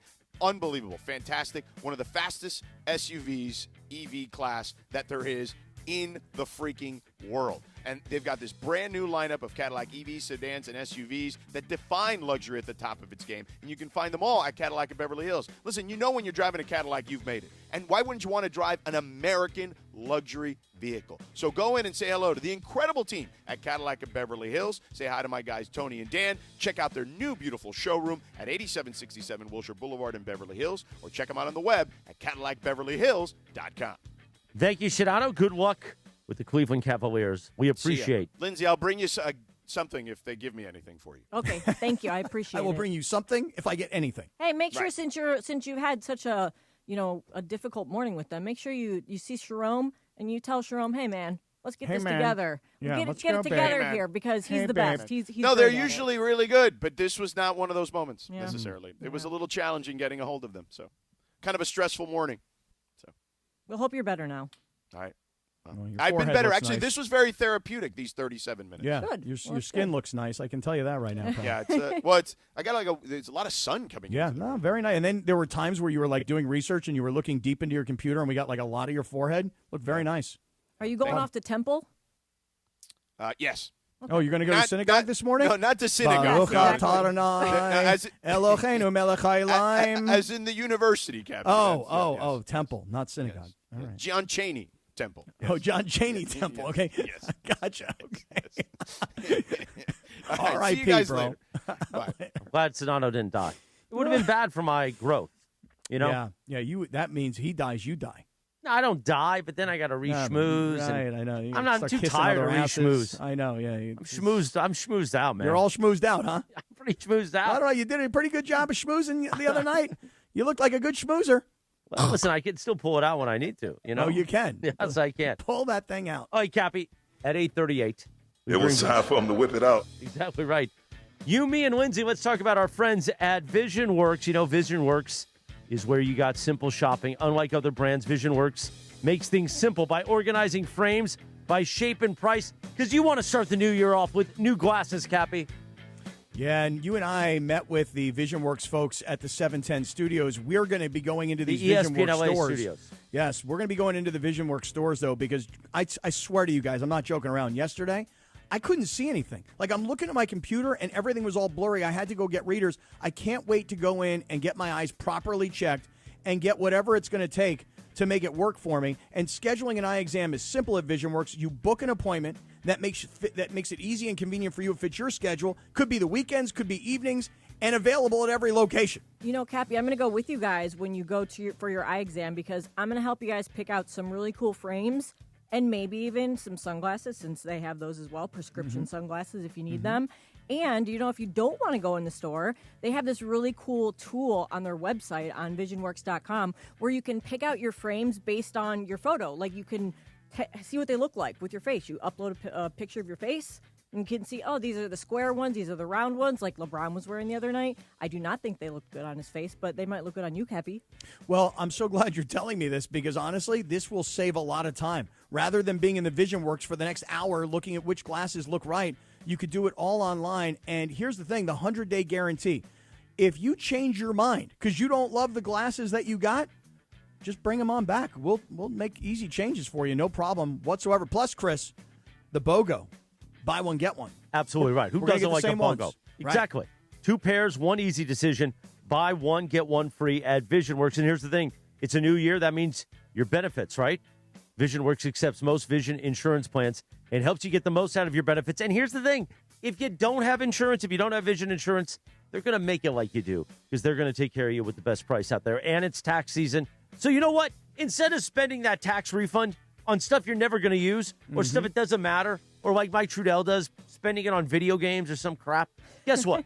Take care of your vision. Use your tax refund towards that at VisionWorks. Yeah, because if you think your vision is perfect, like I've had the whole time, regular eye exams are really important. Your eye doctor doesn't just check your sight. They examine the health of your eyes as well. It's so much more. Annual exams can catch early signs of glaucoma, diabetes, hypertension. So listen, you need those glasses. You need that eye exam. You got to get to VisionWorks. Lindsay's about it.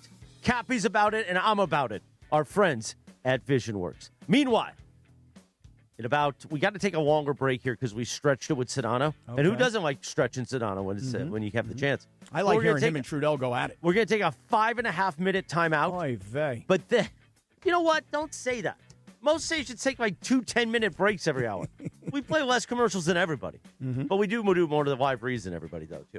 Meanwhile, we're going to be back in 5.5 minutes, and then we're going to have more fun and frivolity. And we're going to get ready for the playoff edition of the Cap 10, all ahead. The Sedano and Kap Morning Show on ESPN LA. The Sedano and Kap Morning Show. Why do we grill to order at Waba Grill? Because it's just better for you. Our Asian-inspired menu has high-quality proteins that are healthier for you. Like hormone-free chicken, ribeye steak, wild-caught salmon, and shrimp. Our steamed vegetables and signature salads are made fresh for you. Our sauces are more flavorful for you, from sweet and spicy to fiery hot. Download the Waba Rewards app or order online at wabagrill.com. Waba Grill, it's for you. Hey everybody, it's Cap. Inheriting a home can be overwhelming, but Seller's Advantage makes it easy. One customer shared, and I quote, "Inheriting a home felt like too much work. Seller's Advantage gave us a reasonable offer, handled everything, and closed in 3 weeks. I highly recommend them." End quote. Skip repairs and headaches. Call Seller's Advantage at 888-390-AS-IS or visit sellersadvantage.com for your free cash offer. DRE number 01961658. Don't worry, sell happy with Seller's Advantage. The champion has landed. Lionel Messi's exclusive wine is here, and he chose Mortada Imports, the only place in the U.S. to get it. This isn't just wine. It's a piece of history. Get the 10 Goat Syrah Sicilia, a world-class collectible for the world's greatest fan. Don't miss this winning opportunity. Pre-sale is happening now. Go to messywine.com. That's messywine.com. Own the legend. Presented by Robinhood. He crosses, spins, pulls up. With Robinhood Prediction Markets, buy or sell your predictions all game long. No house odds, just you versus the market. Put your sports IQ to work. Trade every shot, block, steal, run, and moment that shifts the game. With Robinhood Prediction Markets, trade every play. Visit Robinhood.com/predict to start trading. Futures and cleared swaps trading involves significant risk and is not appropriate for everyone. Event contracts are offered by Robinhood Derivatives LLC, a registered futures commission merchant and swap firm. Texting enrolls you into recurring automated text messages. Consent not required to purchase. Message and data rates may apply. 4? Man, my drives have been getting weaker and weaker. The same thing happened to me when I turned 40. Men over 40 lose more than just their golf game. Energy, strength, stamina, it all goes downhill. I got Nugenix Total T2 and started feeling like my old self in no time. America's most trusted testosterone-boosting brand is back. Nugenix Total T2. Crafted with a unique new formula that combines the ultimate free and total testosterone booster with a powerful nitric oxide booster that works in just 3 hours. Feel like a new man, leaner, stronger, with more energy and drive. Get your complimentary bottle today by texting BACK to 369-369 now. All right, let's test this out. Wow, that's on the green, man. Looks like I got my drive back. Text BACK to 369-369 for your complimentary bottle of Nugenix Total T2. Text now and we'll even throw in a bottle of Nugenix Thermo X, our most powerful fat incinerator ever. These statements have not been evaluated by the FDA. Product not intended to diagnose, treat, cure, or prevent any disease. This is the Sedano and Kap Morning Show. All right, good morning, 8:45. It is a Cosm Ticket Thursday. You know we got this funky number right now, but we want you to call it 213-799-0139. 213-799-0139. Right now, caller number 7 wins a 4-pack of GA tickets to watch the Rams take on the Bears divisional round at Cosm Los Angeles this Sunday at 3:30 p.m. Experience playoff football on Cosm's immersive shared reality displays only with ESPN LA. That number, 213-799-0139. 213-799-0139. Right now, caller number 7 wins on a Cosm Ticket Thursday. Meanwhile, the Sedano and Kap Morning Show, we got 3 more minutes for fun and frivolity. We're back. Are you ready? Movies are a place of dreams, and this year, Song Sung Blue captures that spirit like no other. Based on a true story, the New York Times raves it is exactly the movie we need right now. If you're there with me, I am not afraid anymore. And now Kate Hudson is an Actor Award nominee for Best Actress in the Best Picture of the Year, Song Sung Blue.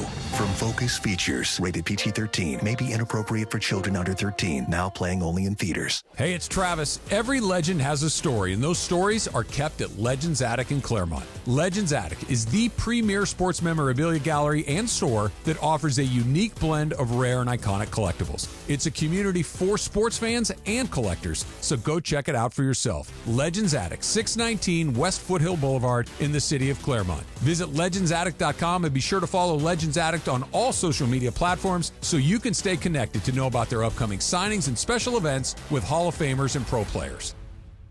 One briefcase, one moment could change everything.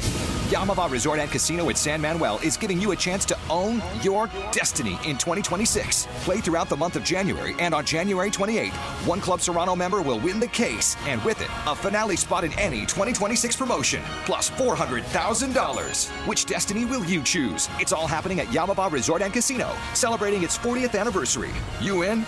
Details at yamava.com. Must be 21 to enter. Please gamble responsibly.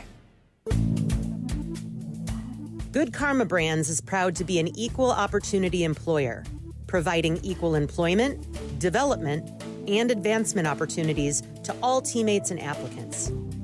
To learn more about careers with us, please send an email to talentacquisition@goodkarmabrands.com. That's talentacquisition@goodkarmabrands.com. The Post-Career Day Press Conference, brought to you by Progressive. Anthony, can you tell us what happened during Career Day? I'm a biomedical researcher. The kids just weren't impressed. How did you feel when your son called in the backup? Embarrassed, and I knew it would be a fireman. It's always a fireman. It's cliche, but a crowd favorite. He had an axe and everything. I can't compete with that. And will the fireman be helping your son with his science fair project? Hope not. I'm literally a scientist. Like it or not, sometimes you need a backup. That's why there's Progressive to protect your home and auto. Progressive Casualty Insurance Company affiliates and other insurers. Not available in all states or situations. Shop the Sherwin-Williams winter sale and get 30% off paints and stains January 9th through the 19th. Whether you're refreshing your interior or exterior, we've got the colors to bring your vision to life. And with delivery, getting everything to your door is easier than ever. Shop online or visit your neighborhood Sherwin-Williams store.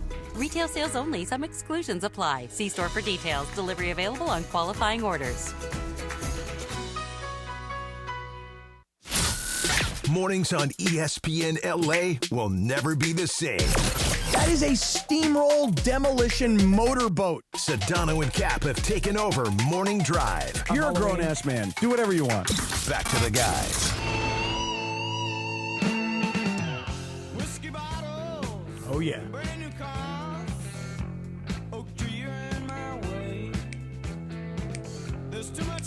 Come on, Gabby. I'm loving it. This is what I'm all about. A little rock and roll. 8:49. Good morning. I like when you do the. A great song, That Smell by Leonard Skinner. Today is the birthday of Ronnie Van Zant, of course, died in 1977 with many members of Leonard Skinner when they got into an airplane crash. Right. Smell is But all around this you. is a great song, and I don't know how much smoke and coke Trudell's done, but I'll just tell you, it's very much accurate about the smell in the room when you wake up the next day. Yeah. And you look around and you're like, well, I don't remember her or him or... Who are these people? But that's okay. Trudell, he was talking about the drink. I can be honest. Yeah. I've never once woken up and had that feeling. Yeah, right. Not once. But you've Lindsay doesn't buy I've been hungover Prove for drinking alcohol. But you never looked at a couple and you're like, how did I end up with that couple? Who are Never they? happened. Yeah. Not Do I know judging, you? And why is there a dog I'm collar happy on that happened to Why am me. I in a dog collar? Just didn't happen. Never had that happen, huh, Michael? Not yet. Oh, I thought that everybody had that at least once. Not yet. It was, No. I'm still young-ish. He says not yet. And Yeah, why I am don't I know what's wearing gonna happen in Cappy's the underwear? And you know they're mine because they're Skims. They don't have the front door. I'm wearing Skims today, actually. You are? No I put front 'em- door? I put them on this morning. I was like, oh, they don't have the front door. And I was like, yeah, I don't feel like putting other... Because when I put them on, I powder. Yeah. So I'm like, now I got to take them off. They've already been powdered. So I don't feel like powdering again. You I got actually to get out the door. Hold on, you like having a front door? I like having a front door. I don't. Absolutely. You I don't? I never. No, I've never not used a front it. door. No, I've me never neither. utilized it. Me neither. I don't unzip in front door. I don't do that. We just go for the cleaner, pull the pants down. Yeah. The other part of it is Like to your ankles? Of course. I will say. I won't say who it was, but there was somebody in the media room that would go for the full Really? the full pants down. Was it David Vassay? No, it was definitely not David Was it Vassay. Miller? Was it Jovan Buha? No. Was it Alan Sliwa? You know what? Was it Slee? Oh no, but Was I feel it like Slee? You're thinking No, about but it? Slee is a bathroom talker though. Oh, big bathroom Oh, talker. always. Yeah. Even here he was. Yeah. I feel like he would never like. Because he when you always said wanted to Sliwa, get I was into like, stuff. why am I thinking about bathrooms in Sliwa? Yeah. It wasn't definitely not a full And the you'd pants look to the ankles. over and you see his hairy arms. But it was like you wanted to check Why, though. wait, why are you looking over? There should never be looking I over. look over. No. You I look look straight over. ahead. No, I look over. I look over. No, I don't no. mind. Cappy, I don't no. care. You look Well, like I I do. look I don't straight care. ahead. I care. I do. I look. Oh. Chris, you said something that I think is About we can't Sliwa's just. hairy arms? No. It was something earlier you were saying that you didn't change your underpants because you'd already powdered. Right. the way you glossed over the I had already powdered. I've been open about that. I use baby powder. Yeah, I don't powder. Does everybody Oh, else you here gotta- powder? I don't powder, but I Don't you feel weird in the middle of the day? It's kind of sticky. You don't want to be sticky. Ew, but that's gross because then if it, like thinking of things like building up, like ew. No, it doesn't build up if you use baby powder, not cornstarch, but baby powder. Cornstarch. Ew. If you use like the gold bonds, then it does build up. But here's what's key. If things pop up at the end of the day and you haven't showered, you want everything to be fresh. Yeah. You don't want things to be, they don't right, want that. but like when you powder this thing, right? Is it like LeBron before the game? Oh yeah, Like a catch? So here's the thing: my bathroom at home. Yeah. By the end of the week, there's a lot of like powder on the tile, so I Swiffer that thing and wash and clean the floors. What kind of powder? Baby powder. Baby powder. Not that anymore. You mean like Okay. Johnson's and Johnson's in Yes. the white bottle? Hey, Yes. that's not good. That's not good for you. Just no, that's not saying. good for women. It's not. It's fine for men. Oh, I thought it was like not good for everyone. Why is it not good for everyone? Because it causes cancer. Yeah, but that's cervical cancer. Yeah, Men but don't I need thought to worry I about thought that. there was a link in men too with something in men. Guess what? Okay. Well, you know what Just almost saying. killed me? Not What? cervical cancer. Not It was a different kind of powder. I hope you don't have a It wasn't. Got powder. It was the alcohol. The powder would have been fine. It didn't help. It didn't necessarily help, but that was. It may have contributed. Just saying. Here's the thing. My arteries and everything else, the health of my heart is perfect. It was the alcohol that was drowning my heart that caused the heart failure. It wasn't the powder or the food. Okay. All right. Can this You know make what I mean? it to the Saturday special? Probably 100% is going to Saturday special. But like Trudell and I are smaller, thinner guys. Powder but isn't still. as necessary. Listen, when you take those pants off at the end of the day, you smell something? You don't want to smell anything. Oh, Well, I can't smell anything. I'm good. I don't know. Hold on. Let me text Andy and ask her. I don't think so. Just telling you. I want it fresh like I just woke up. You know Not what I mean? sure why you have a smell. I don't, because I use the powder. well, no, it's because when you're Ooh, walking that around all day smell. and your thighs are rubbing against each Exactly. other, you know what I mean? Can't you smell that smell? Hold on for a second. Let me take a sip out of my Felix Chevrolet coffee mug. I'm sure our partner is going to love the transition, but hold on. You need to do some He loves ya. landscaping, bro. No, I'm saying I don't have anything because I'm fresh. Let me tell you about my friends at Felix Chevrolet. I'm going to try the powder. I was supposed to go see Nicky D, the general manager, yesterday, but he had to move the meeting. So Kobe Walsh and I will be going there today to see Felix Chevrolet. I'm going to say, Nicky D, let me pet that big cat. And that's what you should do. If it's the new year, and it is the new year, you want a new car. You want the Equinox, the EV. Maybe you want the Traverse. My girlfriend Stephanie has the Traverse. It's an absolutely beautiful car. Maybe you want to be like Cappy, and you get that Z6 Corvette and race around town. Or you want to go Tahoe, Suburban. Guess what? Or the Colorado, a beautiful truck that's a little bit smaller. Go see Felix Chevrolet. They've been doing it since 1921 in the city of Los Angeles. That big cat overlooking Figueroa. That's the laugh of Felix the cat, right across from USC. You go in there, you see the general manager, Nicky D, and you say, Nicky D, I want to pet that big cat, and bam! He's going to let you pet it. He's going to hook you up with a brand new ride, and he's going to take care of you with great merch. Like if you're watching the YouTube, you see my hat, you see my jacket. Felix Chevrolet, right there in downtown LA. Go in there, see Nicky D, the GM. He'll take care of you. Meanwhile, we're going to take care of you. The Rich Eisen Show coming up at the top of the hour. Terrestrially, we continue with the Prize Picks Power Hour on the app and on YouTube. And the Cap 10 is ahead in just minutes. Jack. It's Bethel Duran, and it's time to celebrate the new year with a new truck from Northridge and Wonders Toyota. Right now, lease a brand new 2025 Toyota Tacoma for just $84 a month for 36 months plus tax. And if you're thinking about a trade-in, your current ride could be worth more than you think. Northridge Toyota, Wonders Toyota, they make it easy. Tacoma model 7162G, VIN number 3TYJDAHN 1ST037657. Base excludes tax, title, license, registration fees, dealer options, and charges. $59.95 due at signing, $84 per month. Offer expires 1/31/2026. Man, did I ring in the new year. In fact, those bells are still playing. Now your top reasons to visit Morongo.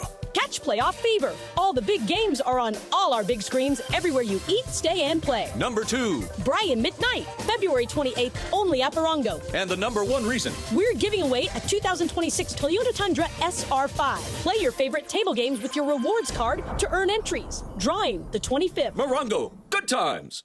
Located in the heart of downtown Los Angeles, Crypto.com Arena is pulling back the curtain and unveiling new behind-the-scenes VIP tours presented by Delta Airlines, which offers an exclusive look inside one of the world's most iconic sports and entertainment venues. Expert guides will lead small groups through spaces that have hosted legendary sports championships, world-renowned concerts, and epic awards. Guests will also explore the VIP areas and experience the arena's latest renovations. Visit CryptoArena.com/tours for more info. For a century, the Genesis Invitational has stood as one of golf's greatest stages, where the game's legends make their mark and history is written. It's official. The round that will long be remembered. Oh, yes! Ludwig Oberg! February 19th through 22nd, celebrate 100 years of championship golf. Experience the drama, the tradition, and the moments that define the Genesis Invitational. Get your tickets now at genesisinvitational.com.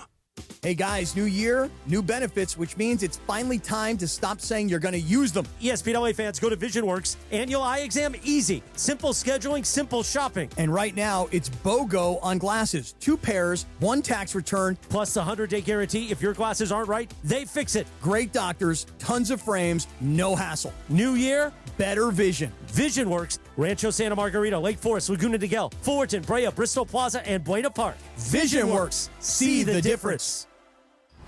When pain keeps you from doing what you love, Hoag Orthopedic Institute gets you back to you.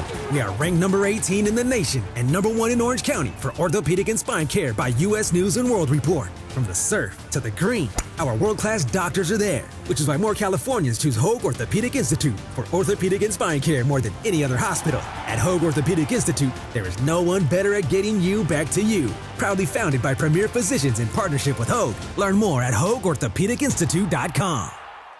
We all hear the radio ads about the IRS. They tell you to be afraid, to be scared, and they try to frighten you into calling. I'm not here to do that. Tax Relief Advocates is different. TRA is here to tell you that if you owe money to the IRS, whether it's $5,000, $50,000, or $500,000, we have a solution. It doesn't matter if you're sitting in your car, at work, or with your kids. No matter where you are, call now. 800-575-6759. Don't lose hope. TRA can eliminate or reduce what you owe to the IRS. Generous programs are now available that can give you a fresh start. Our passion is taxes and helping individuals fix their IRS problems. We have over 1,000 5-star reviews on Google and an A+ with the Better Business Bureau. You don't need to be afraid of the IRS any longer. End your tax nightmare today by visiting us online at TRA.com or call 800-575-6759. That's 800-575-6759. Tax Relief Advocates. Real solutions for real people.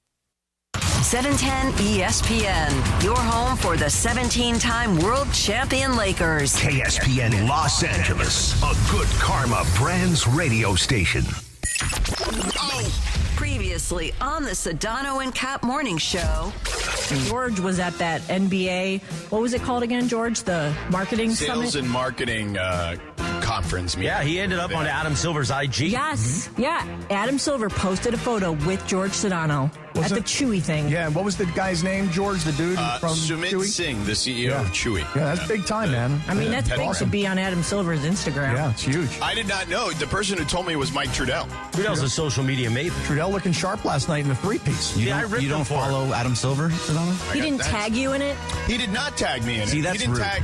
That's he didn't- rude, It's kind of Adam. rude. He should have invited He him to didn't- collab. Well, but I don't think he The Sedano and Kap morning show is on the air. The biggest show in ESPN LA history.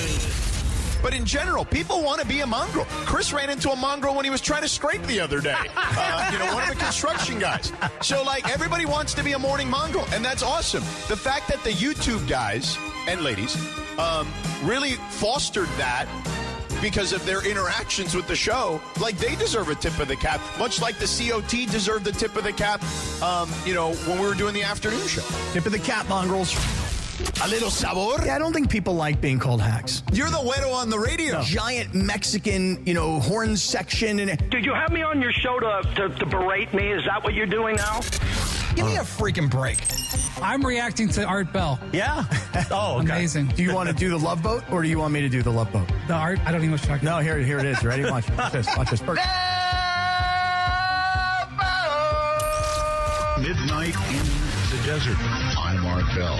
Scott Kaplan, eat a fat one, bro. The Sedano and Kap morning show on 710 ESPN. The all-new ESPN LA app and on YouTube at ESPN Los Angeles. We're bigger than U.S. Steel. Wow, that's crazy. Well, you want to woo-woo? Bit Boy. Right now. Monstrous. Beto, I don't want to eat that. We did it, Dad. We did it. You were riding high on the stinger last time. Oh, big time. So, Right, that's right. Of course we were. So, mongrels, stay tuned.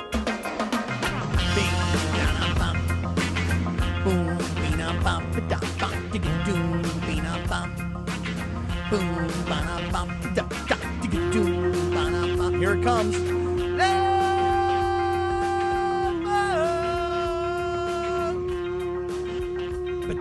9:02 and 41 seconds. Good morning, the Sedano and Kap Morning Show.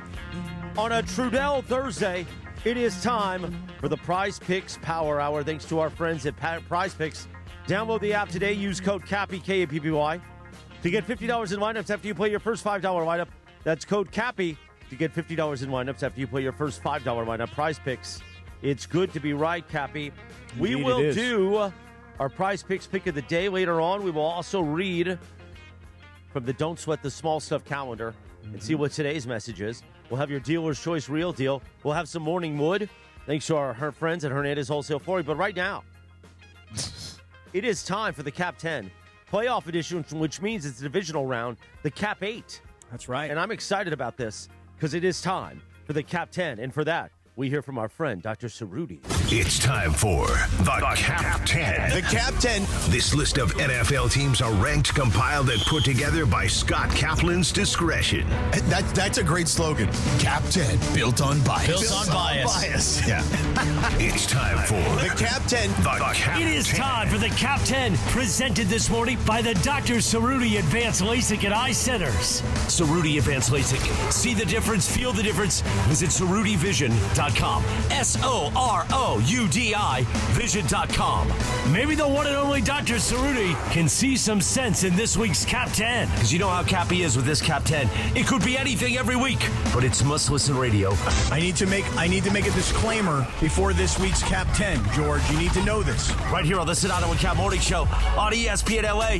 This list in no way reflects the football opinions of George Sedano, Chris Morales, Greg Bergman, producer Lindsay, producer Jorge, Parker Bell, the social team in the back, ESPN LA, Good Karma Brands, Sometimes Common Sense, etc. Hi, I'm Dr. Cerruti, and the Cap 10 is presented by the Cerruti Advanced LASIK and Eye Centers in Beverly Hills, Newport Beach, and Glendale. Visit CerrutiVision.com, SOROUDI Vision.com. The top 10 teams that are coming into focus. Here is the Cap 10. And now, time for this week's Cap 10. How about that, Trudell? Dr. Cerruti. Is that your first time hearing Cerruti? It is. Hi, this is Dr. Cerruti. Let me tell you something. Guy's unreal. He's as sexy as he sounds. Yeah, he is. We begin at number 8. And for that, let's hear the play. Courtesy with Ian Eagle on Westwood One. Hurts, shotgun. 2 receivers left. Barkley to his left. 2 receivers right. Brown goes in motion to the outside. Takes the snap. Hurts, steps up. Hurts, fires over the middle into a crowd. It's broken up. 49ers come up big. Incomplete. Kendricks gets a piece. And the Eagles turn it over on downs. San Francisco takes over, and they're 40 seconds away from a victory. The defending Super Bowl champions come up empty on 4th down. Yeah, the 49ers are in the Cap 10, which has been abbreviated to the Cap 8 this week. The 49ers are my last team of the 8 remaining teams, and it's not because they haven't shown tremendous resiliency and heart. It's just the injuries just never stop for this team. You know about some of their star defensive ends that have missed time. They've had offensive linemen miss time. They've had their quarterback miss time. And now George Kittle, their star tight end, blows out an Achilles. Listen, San Francisco has proven all heart, but the injuries have got to catch up with them at some point. And based on what Seattle did to them last time, I think this is where it ends. By the way, if it doesn't end this week for the 49ers, you got to take them very seriously to win the Super Bowl because they got something special going on. But with all the injuries, it piles up. This is where it comes to an end. San Francisco, Mike Trudell, is in the Cap 8, and they are the 8th of the remaining teams this week. Now, usually Sedano does a Sedano nugget. He's got those warm, crispy, juicy nuggets for us. Do you have any nuggets? You don't have to. I'm just saying. Well, I mean, the nugget here is that the 49ers did it. Did you hear on Ian Eagle's call there when he said Kendricks got his hand on the ball? Now, we know where Eric Kendricks made his hay for the Minnesota Vikings. All right. Wow. So that's really and what the happened. UCLA Bruins. All right. That's really what happened. Time for number 7. Morales and it is time. Well, it's not really a nugget. I like it. What do you I mean? like it. Oh, own your city, you know? Your you know nuggets. what? It's a nugget. Usually it's a nugget, tasty but- nugget. Yeah, but you Their can, yours you can aren't as opine. tasty as Sedano's. Yeah. Sedano's nuggets are much tastier. Right. Sedano gets the information It's not like from you're sucking ESPN. up to the black hand. Yeah, he is. Yeah, I but do. that's okay. I kiss those nuggets whenever he wants. Oh, wow. Time for Kevin Kugler on Westwood One for number 7. So it's 59, but no timeouts. Down by 3. In the playoffs. Season on the line for Jacksonville. Buffalo has fought back after a 9-play, 66-yard drive to get the lead. What does Trevor Lawrence have left? Shotgun snap on 1st down. Bills rush 3. Over the middle, throws, deflected, and it's intercepted. Picked up by Cole Bishop on the deflection, and Buffalo is going to be able to walk out of Jacksonville with a playoff win. Buffalo is in at number 7. Josh Allen. We all know the story, right? There is no Mahomes. There is no Lamar. Should this be Josh Allen's year? Well, Buffalo, who hadn't won a road playoff game since the early 90s, they broke that streak. They beat Jacksonville 27-24. Josh Allen was amazing for a guy that was getting beaten up and hit and hurt. 28 of 35, 273, a touchdown. He also had the 2 rushing touchdowns. Buffalo trailed 24-20 with under 3 to go, and then Allen on the game-winning drive, and you saw him bulldoze his way into a tush-push that I thought was a touchdown. But now, Buffalo has won on the road, and they got to do it again. They got to do it all over again. Coming up this weekend, Saturday afternoon in Denver, in the altitude, against the number 1 overall seed. Buffalo is in the final 8, but they're in at number 7. We will do our picks against the spread tomorrow, but here's the thing, Trudell. You know what's going to happen. It didn't happen last week, almost did. So it'll either happen this weekend or championship weekend. Josh Allen. Oh, man, I hope not. As you guys may or may not know, I was born in Buffalo, right? Mom's whole family is from there, or still lives there. So I root for them when they don't play the Vikings and just would desperately love for them to get a Super Bowl. It does seem unlikely. I wish they'd be a little higher than 7. Also wish that they had a receiver outside of Shakir who had 12 catches. Nobody else had more than 3. So I worry about that a little bit. Good nugget. That's a good nugget. Solid nugget. I also have a nugget that he compiled an astounding 87.3 QBR and plus 9% completion percentage, which over expectation, which means, considering he has nobody to throw to, and he also got the crap beat out of him, like that dude's not coming off the field unless he's getting taken off on a stretcher. That's pretty good. We move to number 6. And for this, we go to our friend of the show, Kevin Harlan on Westwood One. So at the 34-yard line, Rodgers in the gun, 4th and 5. He'll get the snap. It's a 4-man rush. He sits in the pocket. There's a line drive down the middle, intercepted at the 50 and picked off on the play by Bullock. He's down the far side, 30, far side, 20, down the far sideline, 10, 5, touchdown. Rodgers has thrown a pick 6. Rodgers has thrown a pick 6 in what might be the final pass of his career. It might be. I mean, it was the last coached game of Mike Tomlin's Steeler career. Houston's defense demolished the Steelers. Aaron Rodgers was terrible. 17 of 33, 146 yards, 0 touchdowns, 2 turnovers, both defensive touchdowns. So look, Houston is a team that going into the playoffs was the hottest team in football with 9 straight wins. Chalk it up now to 10. Woody Marks, the former USC product, 112 yards and a touchdown. So now Houston, who I think many of us don't necessarily have enough respect for, defensively we know how good they are, but offensively they were a mess as well. So what does Houston do at number 6? They go on the road this weekend to take on New England and Drake May. And again, Mike Trudell, I don't know if I don't have enough respect for Houston, but I know defensively they're as good as anybody in the NFL, certainly of the remaining 8. They're in at 6. All right, well, the nugget would be, and just preparing these on the fly, we'll see if they meet Morales' standard. Nico Collins carted off, right, with the concussion. Mm-hmm. That is troubling, but Christian Kirk, how about 8 for 144 and a touchdown, including a 46-yard bomb? So do they have enough on the edge there so that it's not just everybody loading up on Marks and Chubb? Keep an eye, but Christian Kirk delivered last week, Cappy. That's a pretty good one. Wait, I have a nugget, too. All right, there's a lot of nuggets. Give us nuggets. Well, I'm preparing them just so Trudell doesn't I like have it. to. I like it. Houston became the second team in playoff history to score multiple defensive touchdowns in a game without allowing one. Very nice. Time for number 5, and for that, let's hear Ryan Radke. Hey, everybody, on Westwood One. Love gets the shotgun snap. He dropped it. Back to pass. Love in trouble. Spins out to his left. No time on the clock. Moving right. Steps up. Love looking. Still looking. He's going to throw it up to the end zone. Intercepted. No, it's dropped. It doesn't matter. The game is over. It's all over. The Chicago Bears, for the first time since 2010, have won a playoff game. The drought is over in the Windy City. Bears 31, Packers 27, and the Bears will host the divisional round next week. The Chicago Bears, down 21-3 at halftime, rally back and win it. The Bears will play on. The Packers are done. So the Bears are 5, and a lot of people are probably listening going, really? They're only 5? Look, I've said it all week. I think the Packers lost that game more than the Bears won that game. Credit to them. Another miracle comeback, 25 points in the fourth quarter. I give them all the credit. Caleb Williams, 24 of 48 for 361, 2 touchdowns, 2 picks. But let's face it, the reality is Green Bay left 4 points on the board, and ultimately that was the difference in the game. Up next, we all know the story by now. Sunday night in freezing cold Antarctic temperatures, the Bears will host the divisional round against our LA Rams. What I like about the Bears moving forward now is that Caleb Williams has figured out that the easiest thing he can do is throw the football to Colston Loveland.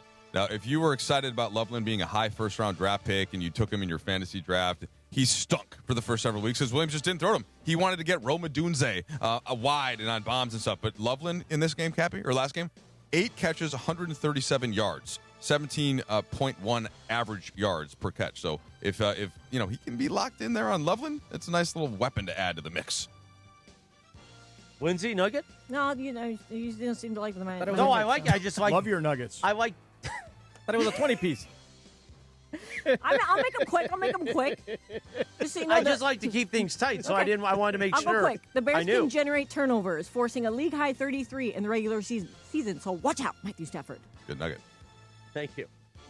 We are halfway through I like Buffalo the Cap sauce with my 10 Nugget. for this week, Hot which sauce. means it's time for Dr. Cerruti to remind you of that new telephone number.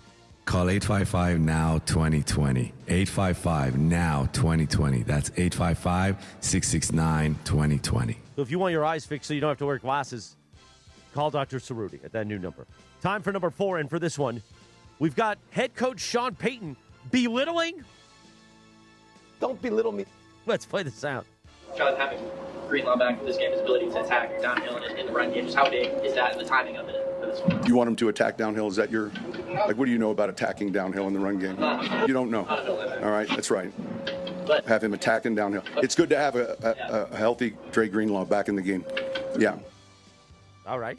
Jeez. People were giving him a lot of crap for this the other day. They're like, man, why you got to be so mean to the reporters? You know, for a Why is he guy, such a jerk? Right, for a guy who has had to deal with the media as a head coach and then became part of the media when Sean Payton was out of coaching and went to Fox, for him to come back with this whole tough guy routine, I can't stand when NFL coaches do this, especially when they're a bunch of little peanuts. You know, it's one thing if you were a 6'3", 260-pound linebacker.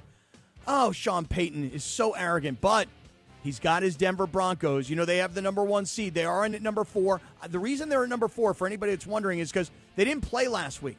So I didn't get to see them last week, and a little out of sight, out of mind, but the Broncos are the number 1 seed. They did have that 19-3 win over the Chargers in the final week where the Chargers didn't play anybody. So here's the story. The Broncos at home, Sean Payton, the experienced coach, Bo Nix, the second-year quarterback, and really, for the Broncos, can their offense do anything in this game to help their best defense in the NFL? The Broncos, we're going to find out. Buffalo's offense against Denver's defense, that's a really great matchup. But can Denver's offense do anything against an injured Buffalo defense? Denver, the number 1 seed, but they're in the Cap 8 this week at number 4, Mike Trudell.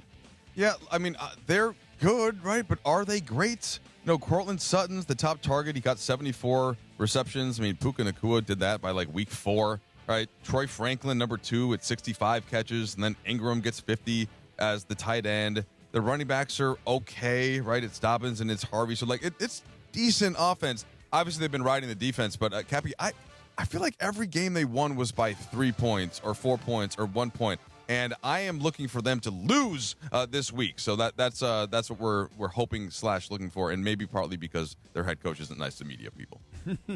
Linz, any nug? Yes, that Denver has the number 1 defense in terms of success rate against opposing dropbacks. So if they're planning on throwing the ball, they better watch out. Well, it is time for number 3, and we don't have any sound because it says here on the list, nothing because they had a bye and their coach is boring. Yeah, So there you go. I got nothing from the Seattle Seahawks press conference. Nothing out of that. Well, Seattle didn't play last week, and Right. it's just like Denver, right? Like just like Denver, we didn't get to see the number 1 seeds play. So while they were resting and getting healthy and watching everybody else and waiting to see who their opponent was going to be, Seattle just chilled. They're in this week at number 3. Now, I know a lot of power rankings have them as the number 1 overall team. But for me, when they don't play, I get concerned. I actually like teams that gain momentum, not teams that wait around and rest. Seattle is the number 1 seed. We know what they did that final week against the 49ers, 13-3, and that's who they're going to play this upcoming week. So, look, Brock Purdy did not play well last time that they played against the Seahawks. But he did make some noise yards. last week, Cappy. He did indeed. He did, but he was 127 yards passing, 0 touchdowns, 1 interception, only 19 of 27. Not that his completion percentage was bad. It's just that he didn't pass for very many yards. Look, Seattle's home, hostile environment, weather, wet. Incredible home field, great crowd. But it comes down to Sam Darnold. Is Sam Darnold ready to win the big one? They beat the Rams. They beat the 49ers. But can Sam Darnold do it in the postseason? He did not do it last year for the Vikings, Mike, at 14-3. The Seahawks are in the Cap 10 / this week Cap 8, and they're in at number 3. If it's too wet, what happens? What's crazy about this is that this is exactly where the Vikings were last year. I think Seattle probably a little bit more renowned with how they did it, and their defense is better than the Vikings was. But Darnold was spectacular in the regular season. The Vikings barely lost, and then they got to a serious game against Detroit. Detroit got pressure on him, and he kind of turned back into the Sam Darnold that we knew or kind of thought was there before. And then the same thing happened when the Rams absolutely blew the doors off of him in the playoffs, and that's why we decided to start J.J. McCarthy and let Sam How's Darnold that working walk. out? Well, not well, and that's why Cappy's point is so key here. Like, is there a defense, though, that can JJ. pressure him to the same degree? Is he going to turn back into that guy? Has he learned from last year? Is he I don't know exactly what the answer is, so that's why this is exciting to see. But I don't think that the 49ers can put the kind of pressure on him to make him turn back into a pumpkin. So then what? Then he's just not a pumpkin anymore? I don't know. I'm going through it here as a Vikings fan that just has already dealt with this. Are you a Vikings fan because of the Purple People Eaters? Or was it Randy Moss? So the Purple People Eaters were in like the 70s, right? So I was born in 81. I don't know. Yeah. And then there. So Randy Moss was the formative. Like that was the first run, 1999, when we should have won. And of course we're 15-1. Gary Anderson misses the field goal against all that. But just because I grew up there is the biggest answer. But the first team that I fell in love with, yes, was the Randy Moss, Chris Carter, Jake Reed, that whole.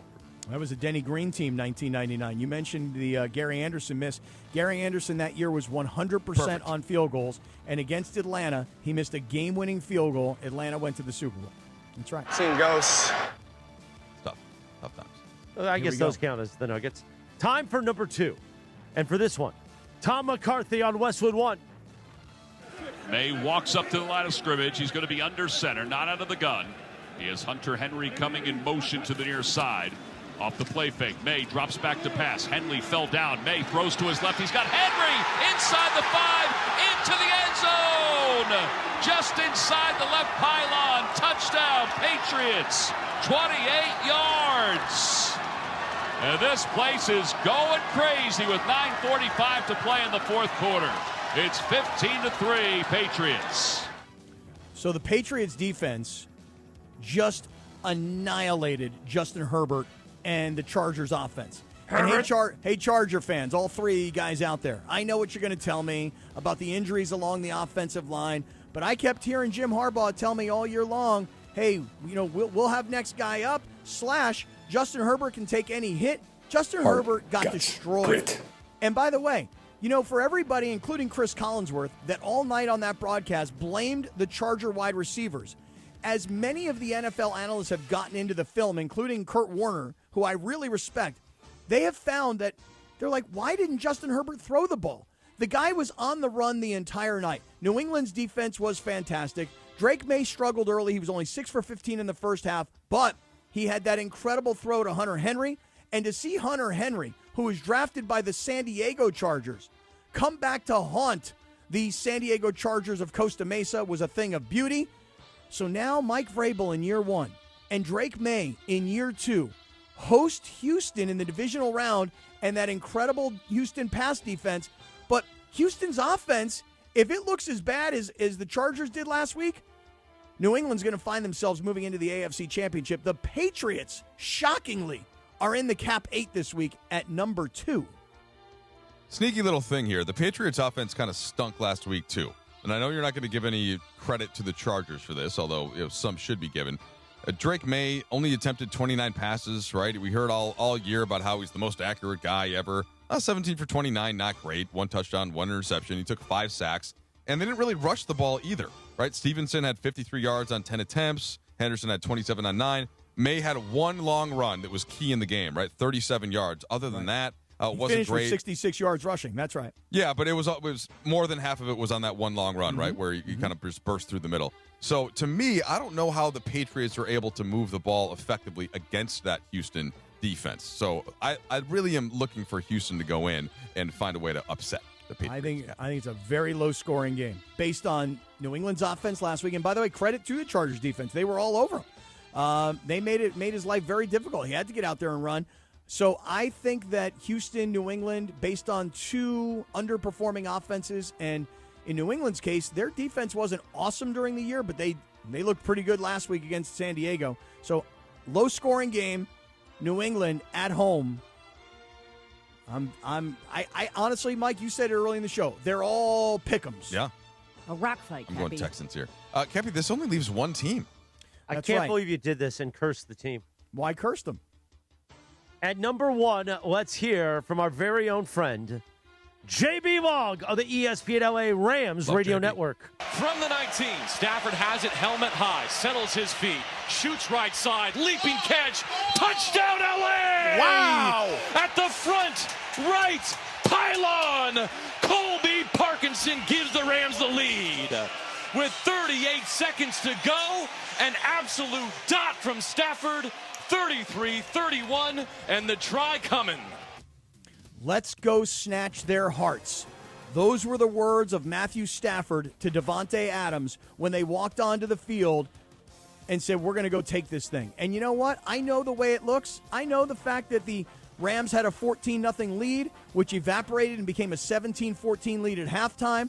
Stafford threw the interception in the second half. The punt got blocked. Before you knew it, the Rams were down. But the Rams are focused on winning the Super Bowl.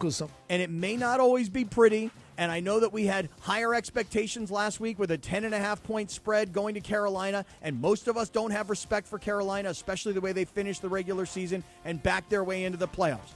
But I'm here to tell you right now, the Cap 10 is built on bias, and my hometown bias puts the Rams in at number 1. First team to qualify for the playoffs. A team that should have had the number 1 overall seed until they collapsed at the end of the regular season. The Rams will get it all back together. The Rams will be properly ready to go. They will have thermal underwear, and they'll be warm in Chicago. And the Bears, get ready, because here comes Matthew Stafford and the eventual Super Bowl champions. The Rams are number 1 in the Cap 8. Let's go snatch these guys' hearts. Wow. Gangsta. I don't think Morales is happy with the way that you've put this in karmically. Cappy, the one stat I'm going to give you that maybe supports this. Chicago doesn't really get to the quarterback. All right?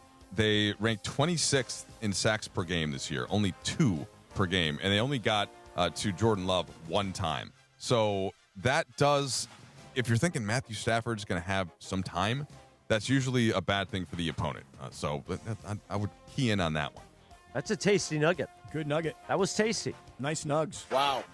I like buffalo sauce on it, but lemon pepper's good for me, too. If you like a little lemon pepper on your Sweet and sour. Sweet and sour's good, too, yeah. Classic. A lot of salt and all the things you just Barbecue. named. That's true. Yeah. That's true. So I'll just go like regular mustard. Although that's got a lot of sodium, too, but it's better than those processed sauces. So, Chris, you don't like the Rams at number 1? How you feel like that is jinxing them I don't in think some they're way? of the 8 teams. I don't think they're the number 1 team. Okay, based on how they played, I would would you say rank 'em? I would put a top 5. Okay, I would say you put maybe them ahead 3. of Chicago? Would you put them ahead of the Bears? I put them ahead of Chicago. Yes. Okay. Who's the top team for you? Patriots or Broncos. I'd probably go Seattle. I don't think I don't like Seattle, but so I but would, it's there's no clear number 1. Here's the thing: if you put Patriots or Broncos 1, then the other, whichever one you don't put 1, I think you put them 2. Then you put. I'm not convinced on the Patriots yet. Oh, I'm not either. They still haven't beaten a good team. I think Houston's winning that game. You know, I agree. It's going to be a rock fight. You know that. You know the one team that kind of like scares me a little bit this weekend.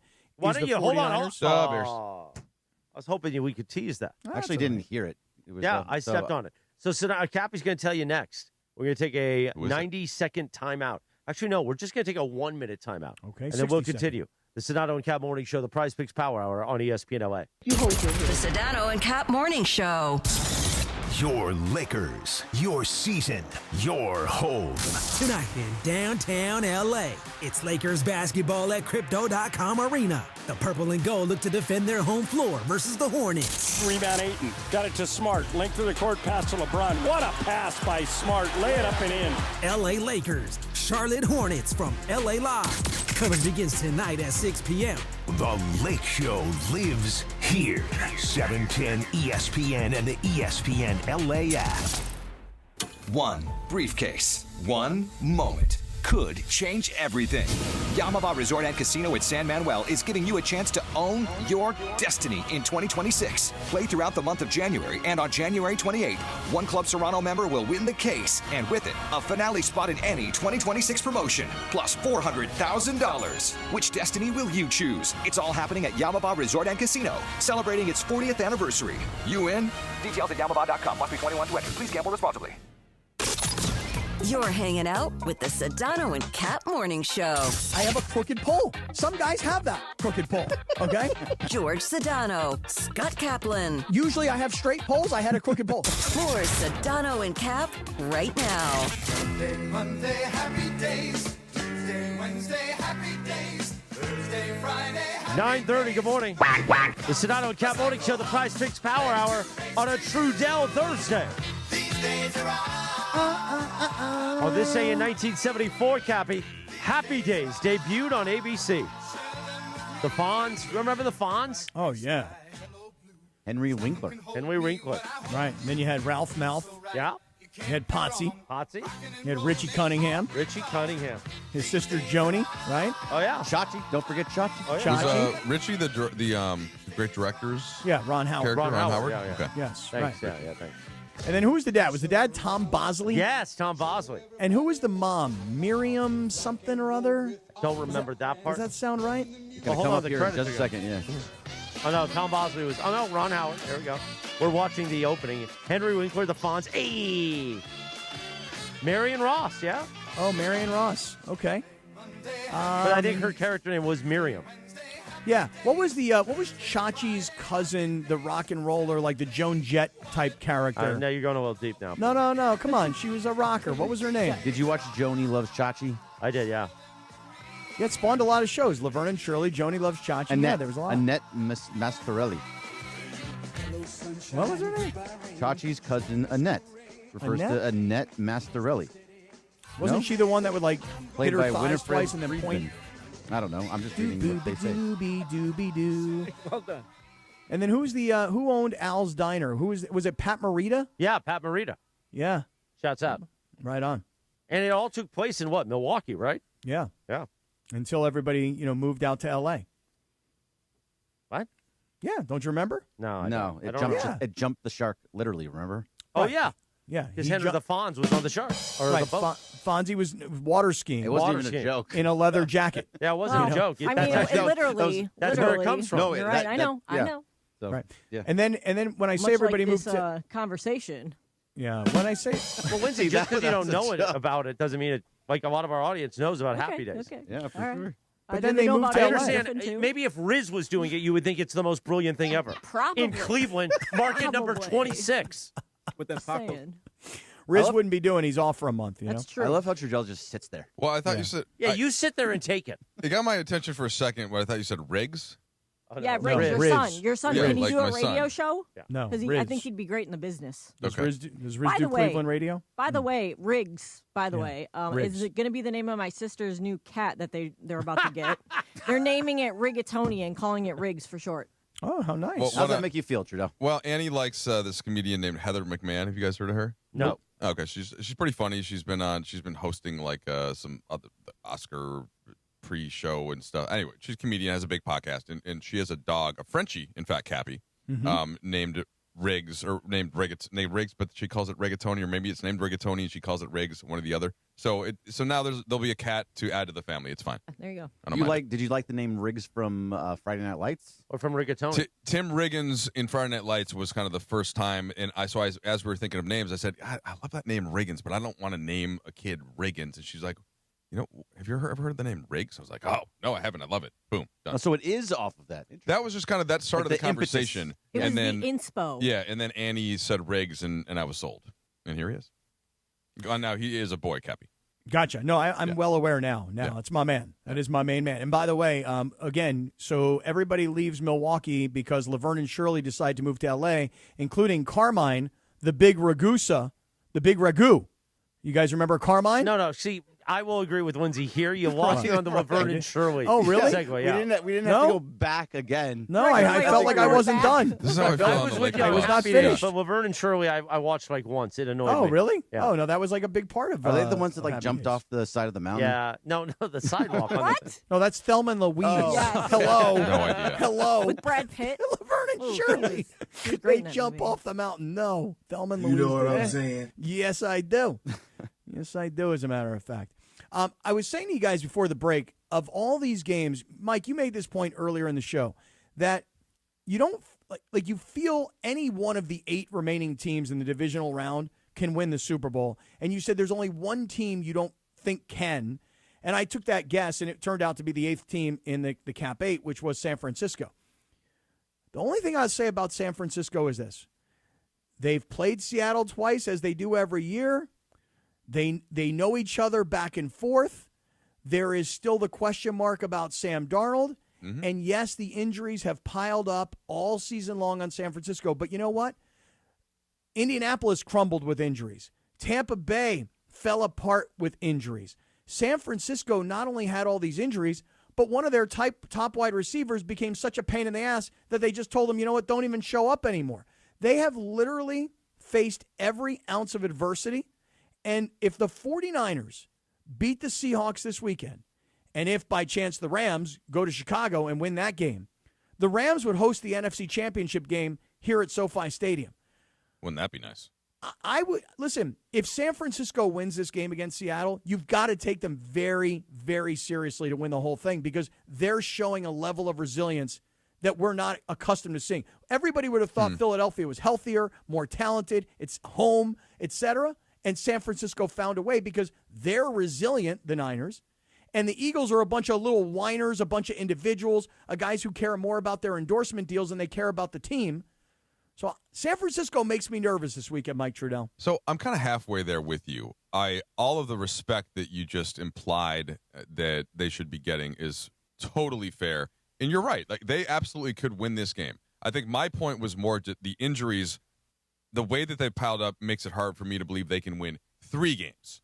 You know, that they can not only get out of the division, out of the was it divisional round, I guess? It was the wild card round last week, divisional round. Yeah. Mm-hmm. Not only can they win this game, but then they'd have to win 2 more games to become champions. Like, I just can't see that happening. I feel like that has to catch up at some point, the lack of the depth in the roster as you play the best teams out there. But if they beat Seattle, and for reasons that you just described, would I be shocked? Absolutely not. They deserve that much respect for sure. But I know tomorrow, guys, we're all going to do our picks against the spread. You guys tell me, of the 4 games, is there any one of the 4 games that you look at and you go, I'm very confident that this team will beat that team? Because I can tell you this, I'm not overly confident that Denver beats Buffalo. No. Because I'm the other way. I think Go Bills. the Bills are going to win. I I think the Bills are going to crush Denver. Of these 4 games, I think I'm most confident that the Bills beat the Broncos. I'm not confident that they're going to win, but I'm the most confident in that game. See, this gets to the rest versus rush thing, you know? Yeah. And like, so the Bills, they I just don't play. trust Bo Nix. I don't either. I don't really either. But this is the part of me that I'm emotionally wanting the Bills to win this game, and emotionally do not like Sean Payton in Denver and all that. So I'm wondering how much of that is coloring my feeling He's of a this jerk, game. isn't he? Yeah, seems jerk. Like. Yeah. Houston going to New England. It's like, on one hand, you've got Vrabel. He's an experienced coach. He put his band back together by bringing Josh McDaniels as his offensive coordinator. They've taken Drake May, who only played probably 7 or 8 games a season ago, and May has turned into an MVP caliber player. As much as you love New England at home, there's still a lot of doubt because it's the first year with the staff and it's the second year with the quarterback. And on the Houston side of things, everybody knows how great their pass rush is, but I don't think anybody's overly impressed with C.J. Stroud. And listen, Pittsburgh's defense was the strength. That's where their money was. And they were all over C.J. Stroud. And there were 5 fumbles that turned into 2 lost fumbles. And an interception, too. Right. So, like, I honestly look at all 4 games, and there's not one game. You guys say that you guys feel strongly that Buffalo is going to beat Denver. There's not one game that I feel strongly that this team is going to beat that team. And by the way, that even goes to the Rams. Like, my homerism says the Rams are going to go win. My mind says playing in the cold weather when you're coming from 80-degree weather is exceptionally difficult for a warm weather team to go beat a cold weather team especially when it's going to be, it's going to be Antarctica cold in Chicago. You're absolutely right. I don't think there's any of these 4 of these games where you're like, oh, yeah, no doubt about it. This team is beating that one. But there's some, like the Rams, that's going to be tough. 10-degree weather in that situation, I can't put it in there. And the Bears, you talking about it earlier, that you think it's going to be a close game, it's going to come down to the last possession. That favors the Bears. The Bears win all those games. They have 8 times this year. I think that's the most in football.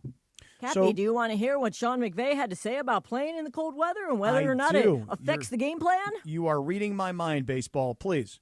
Not necessarily. I think what you do is if how the actual just cold in general in terms of how the ball feels, but last year was a great example of, we had 2 really cold games. The Jets game was even colder than the Eagles game. It was too damn cold in New York to even snow that day.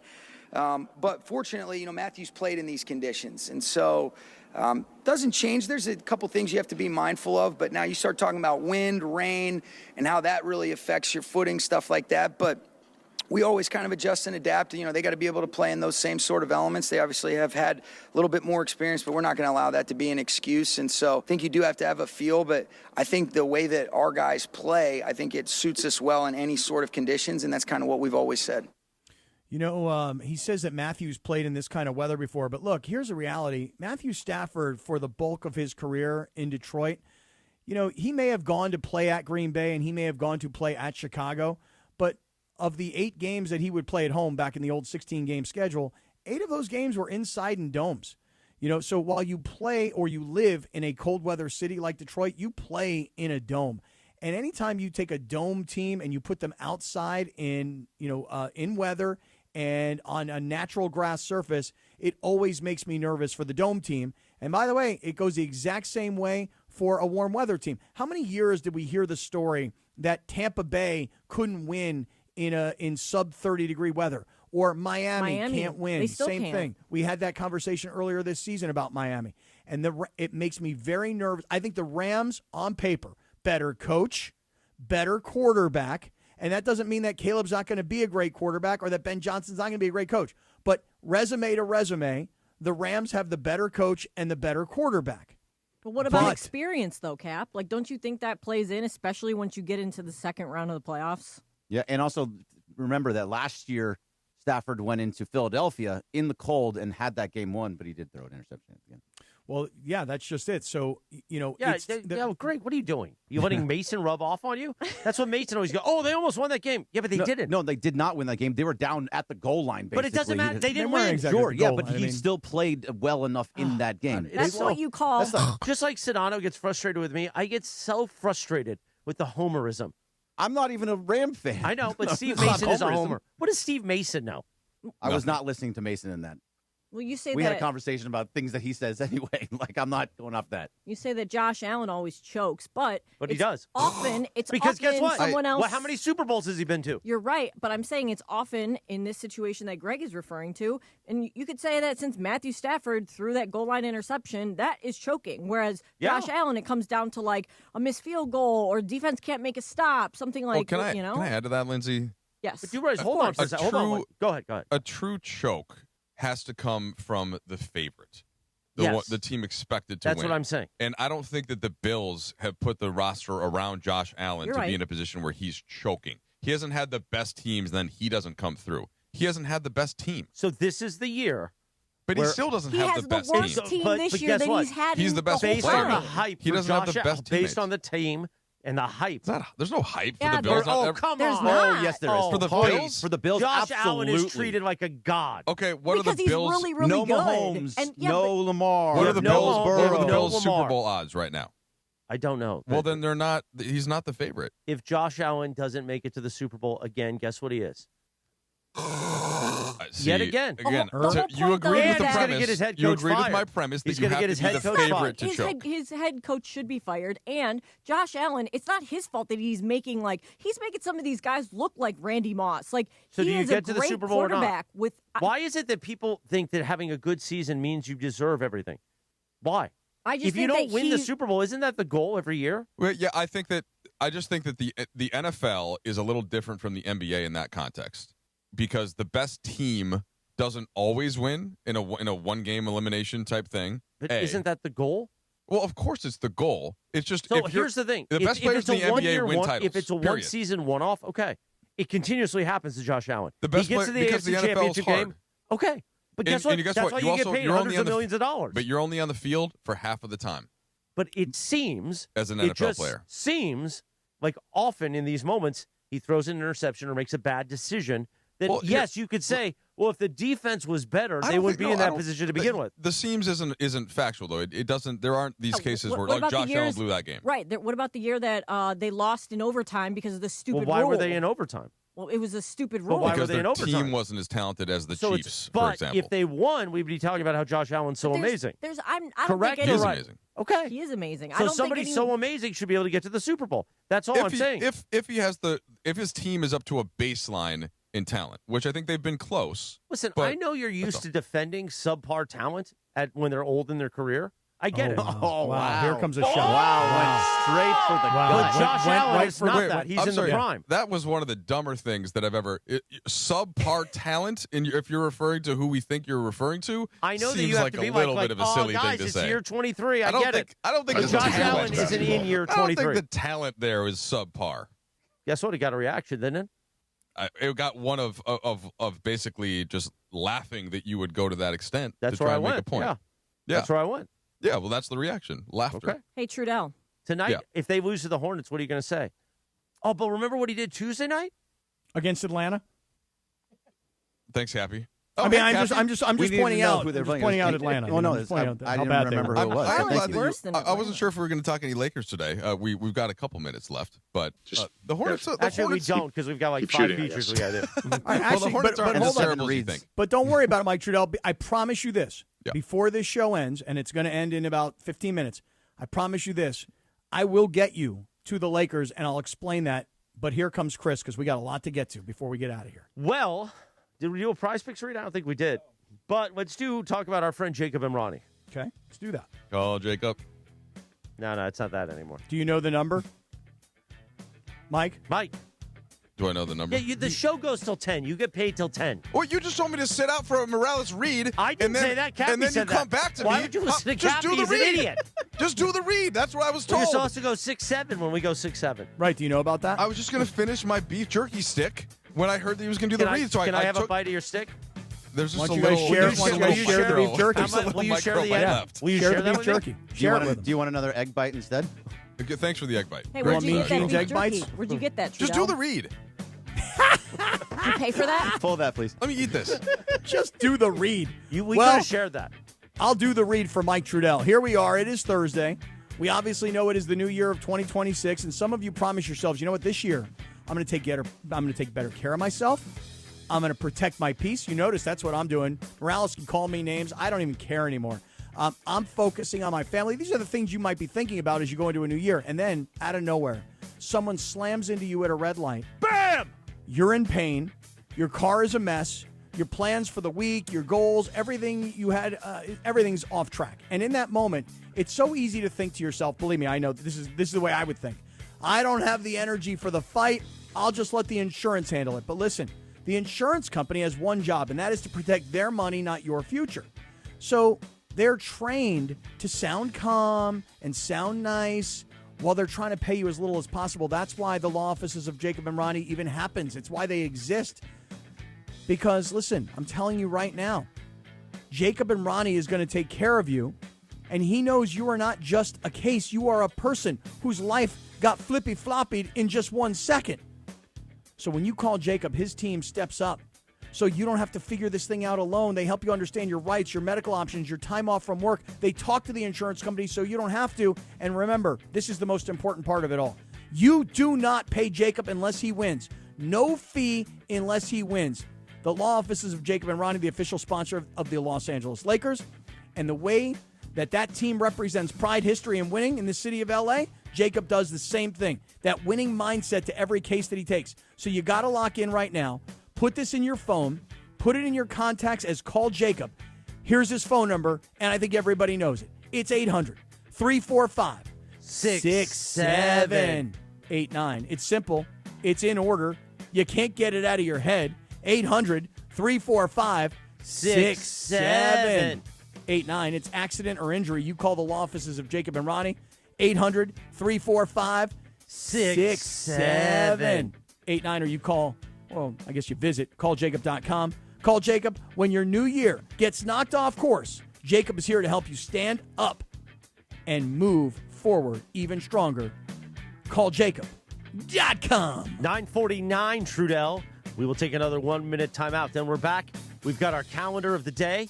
We've got the Prize Picks pick of the day, Cappy's Dealer's Choice, and more of you defending subpar talent in 1 minute from right now. Ridiculous.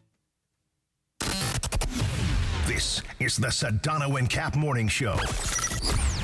Are you ready? Movies are a place of dreams, and this year, Song Sung Blue captures that spirit like no other. Based on a true story, the New York Times raves it is exactly the movie we need right now. If you're there with me, I am not afraid anymore. And now Kate Hudson is an Actor Award nominee for Best Actress in the Best Picture of the Year, Song Sung Blue. From Focus Features, rated PG-13, may be inappropriate for children under 13, now playing only in theaters. One briefcase, one moment could change everything. Yamava Resort and Casino at San Manuel is giving you a chance to own your destiny in 2026. Play throughout the month of January, and on January 28th, one Club Serrano member will win the case, and with it, a finale spot in any 2026 promotion, plus $400,000. Which destiny will you choose? It's all happening at Yamava Resort and Casino, celebrating its 40th anniversary. You in? Details at yamava.com. Must be 21 to enter. Please gamble responsibly. The Sedano and Kap Morning Show is on. I really want to play that sausage game. I like Swing Your Sausage. That's like my kind of game, I think. Mornings on ESPN LA will never be the same. No, I have nothing to do with this. Exactly what you do. Oh, my God. Look at him swing that sausage. Back to Sedano and Kap. Next time Trudell's in, we should play Swing Your Sausage. It's fun. It's a fun game. Yeah. The other game I really liked, Lindsay, was the one where the little tubes drop out of the thing and you got to try and catch them. Oh, yeah, but you do that once and it's kind of like, oh, okay. You can do that a year from now and see if your reflex skills have improved. I think they'll be declining. They'll probably be like Pete Carroll, by the way. Did you see, Cappy? He's going to be doing the flag at the Seahawks game on Saturday. You're kidding me. No. Really? Yep. They're bringing Pete back for that? They are. He better put in those teeth. The 12th man flag. I'll just say in 2002, Aaliyah released the song Rock the Boat, Trudell. I got a text from Beto that said the best way to get you to shut up is to just speak Spanish to you. You don't know Spanish? Beto, shut up. I mean, I know enough phrases and can put some things together, but yeah. Yeah, Beto, keep backdooring me on text. That should go well for you. Oh, yeah. That always gets Morales Beto? going. Then he threatens Don't people. threaten Yeah. Beto. Yeah, he's going to threaten Beto. We'll him. get Andy in there in 22 seconds. Oh, really? Just during the shot clock, you'll move Andy in, huh? Cappy, what's the big finish of the show today, Cappy? We got 3 things to do, so be quiet. Yeah. Watch me and Morales. Watch me and Morales get through all of this. No, because if there's one person that's wasted time in the show today, it's definitely not Morales. Yeah, I'm here every day. Remember how that feels? Oh, my God. Wow. Really? Wow. What was that? It's time for the Prize Picks pick of the day. Thanks to Prize Picks. Download the app today and use code Cappy, K-A-P-P-Y, to get $50 in windups after you play your first $5 windup. That's code Cappy to get $50 in windups after you play your first $5 windup. Prize Picks, it's good to be right. Go ahead, Cappy. You know what? I'm really I'm a little bummed out because I now see that there's a max discount today on Steph Curry, so I'm going to have to play that. But I've already made a pick today, so here it goes. I'm looking at tonight's Lakers game against Charlotte. I'm taking Luka tonight. I figure if LeBron had a big scoring night, and Luka, by the way, was great as well, certainly in the first half against Atlanta, I'm going to take Luka tonight for more than 33.5 points. At the same time, I'm going to take LaMelo Ball tonight for less than 32.5 points, rebounds, and assists. So that's my prize pick of the day. Download the Prize Picks app. Use the code Cappy, K-A-P-P-Y. Make your first $5 lineup. Get $50 in lineups. Be on the lookout for the Steph Curry discount today. But I've got LaMelo Ball for less, and I've got Luka Doncic for more. That's Prize my Picks. prize pick. It's good to be right. Beto just texted me front door. Now he's coming in the front door. Now he texted me. He's not scared of you. Well, he should be. Meanwhile, it is time for what are we doing next? It is time for our calendar of the day. Yes. And for this, Mike Trudell, are you familiar with the television show Highway to Heaven? Not really. No? Michael Landon with that flowing hair? No, not really. He was an angel in the show. I don't know if I've seen this one. Anyway, Lindsay gave me and gave Bergie now the book Don't Sweat the Small Stuff. Okay. Then for the show, which is a great good book, I read it over the break. Then for the show, she got these daily calendars, Don't Sweat the Small Stuff. And the bit is we'll read these every day. So today, Thursday, January 15th, 2026, Don't Sweat the Small Stuff. Stop commiserating. Consider the amount of mental and emotional energy expended in commiseration. Okay. It's a lot. This is energy that could be spent with creative ideas or in quiet reflection. This is energy that might be used to solve a problem, implement an idea, or market a product. Hey, look at that. This energy is the source of your abundance. It's yours, and it's free. When you make the decision to stop commiserating, you free up this energy instantly. New thoughts begin to emerge. New exciting ideas rise to the surface. And this is important for Scott Kaplan, who loves to commiserate. So today, don't sweat the small stuff, Cappy, and stop commiserating. I think that's great advice. Chris, do you think that you are getting out of this book and out of this calendar what Lindsay intended for you to receive? Well, for instance, this morning when I walked in and Trudell wasn't here yet, and we didn't hear from Sedano, I wasn't upset. I was like, yeah, whatever, we'll figure it out. Okay, so you were not sweating that small stuff. And that was big stuff, too. I mean, not really. Like, we can get through the show. Like, whatever. Oh, listen, we can. Is it better with Sedano and Trudell? Yeah, but if they weren't here, we'd figure it out. We would crush it all day long, no problem. You know what I mean? Yeah, I do. Now here's the big finish, Mike Trudell. You ready for this? I'm ready. We're waiting. Now we got one more feature. That's what I've been waiting for. It is time. Oh, yeah, we didn't play the prize pick, the Alf pick of the day. We threw that off. You like the TV show Alf? You didn't like Alf? I mean, I've seen it. You know, we had limited options, so there were a couple times. Probably Who's where hairier, Alf or Alan Sleewa's arms? Ooh, Sleewa. Sleewa's arms are hairier. Yeah, darker. Alf's like orange, right? By the way, I saw this. I follow this thing like this Instagram account, Bring Back Alf, and they created an Alf AI thing, and you just see it. He like runs from show to show, like set to set, and you just see his little feet running. That was my favorite part. How tall was Alf? A little bit taller than you, I think. Okay, like 5'10", 5'11"? No, he was short. Okay, he was like 4 foot. Oh, he was really? I thought he was like a full size. No, he was taller than the kids, wasn't he? I don't remember. That's what I'm saying. That's why I asked. I don't remember. Sister on that. I had a crush on the sister. She was hot for the 80s. To Google that. Yeah. Like Cher? Yeah, Mike Trudell, did you hear this? That he called Cher hot? But he did it in a creepy way. Come on, Mike. You got to know that Cher is still hot. At 85. I don't know. If, I wouldn't. Probably not on my list, but. In what kind of way, Cappy? In a weird sort of way. You know what I mean? Okay. I'd be her boy toy. Like those bony older hands all over you. Time for the Dealer's Choice Real Deal. Brought to you by Seller's Advantage. Want to sell your house? Before you call an agent, call Seller's Advantage. They'll buy it as is with a competitive cash offer, no repairs needed. They make selling easy. Call 888-390-AS-IS for a no-obligation offer or visit sellersadvantage.com, DRE 0196-1658, Cappy.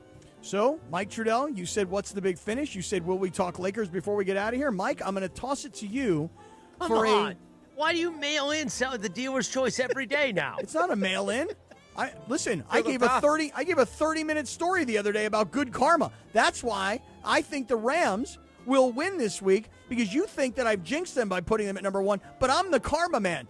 I'm the guy who got my skis back for $20. I'm Mr. Karma. But what I wanted to say to Trudell is, Mike, none of us are paying attention to the Charlotte Hornets. Give us the Mike Trudell 30-second scouting report on the Lakers and the Hornets tonight. Frankly, it could be 90 seconds if you want. Well, here, I'm not going to spend the whole time on the Hornets, okay? I can give you the Hornets in about 20 seconds. Hornets are 3-3 in their last 6 games, all right? They've beaten Chicago, OKC, and Utah. They lost to Toronto, Indiana, and the Clippers. Like, they're fine. They're playing fine. They're not terrible like their record suggests. They're healthy. LaMelo Ball is back. Brandon Miller is back. Miller's good. Con Knippel is very fun to watch. He's probably better than you think. If you watch college basketball, you know this. He's been excellent. The two of them didn't play. The Lakers beat them by 10 in Charlotte about a month ago. LeBron was out. Reeves was in. Doncic had 38, so he's looking good in that one. That was good. I will just say that, so for the Lakers, this is about your last chance, other than one game against Toronto on Sunday, to see the Lakers in person until February 5th, because we're about to be gone a lot. Okay? Of the next, I think it's 9 of the next 10 games after tonight are on the road. So it's an important stretch. It's a lot of good cities, at least for me. Like Denver's a good city. Chicago's one of my favorite cities. We get 2 different games in New York with the Knicks and the Nets. DC is a great city. So a lot of great cities, but a lot of time away from home. I will be available anytime you guys want to call. Yeah, but you don't have a East Coast time. We got to get you a comrade. Well, Ireland's got one, so I can. So I can pop on his, or I can take his. You got to wipe that thing down before you use it. He spits all over the place. Get a different windscreen, maybe. Yeah. You know, I'm happy to share spit with Ireland. Oh, how about that? Wow. Yep. Nice. See, that's how I feel about Sedano. See, that's a strong finish, because we finished the entire show with a little bit of Lakers Hornets preview tonight. Great job today, Mike Trudell. Thanks for having me. Phenomenal Nuggets today, Lindsay Baseball. The whole crew was just killing it today, and now we're ready to rock and roll out of here. Trudell's giving me a look like he needs a hug. Did we go too far? Oh, not at all. All right. Just yeah, need a Trudell. nudge. People love Thompson and Trudell. Yeah, I don't take any offense to that. Yeah. I'd bring it back if we could. Yeah. Hey, anyway, listen. Great times. What do you want to do? I'm a sicko that likes to watch. Well, are you going to come in? Are you going to come in this afternoon, or is this you going to say hi to DeMarco and Travis, or no? No. Okay. No, but I will be. But I will be on the shower. pregame show with Beto. Oh, you will? Yeah. Yeah. Check that out. Go take that shower. So you Beto's don't a stink. front door kind of guy. The only thing I got to go to physical therapy at noon. I'm trying to think, is there enough time to sneak a nap in before that? What's a the problem? nap. We dealing with the I got a back room at issue? the East so you want to come to the room? No, because I got to go. Sometimes I got to go back. I'll massage you if you want. I got to pick up Riggs from school and go to physical therapy. But then I'll be back downtown later.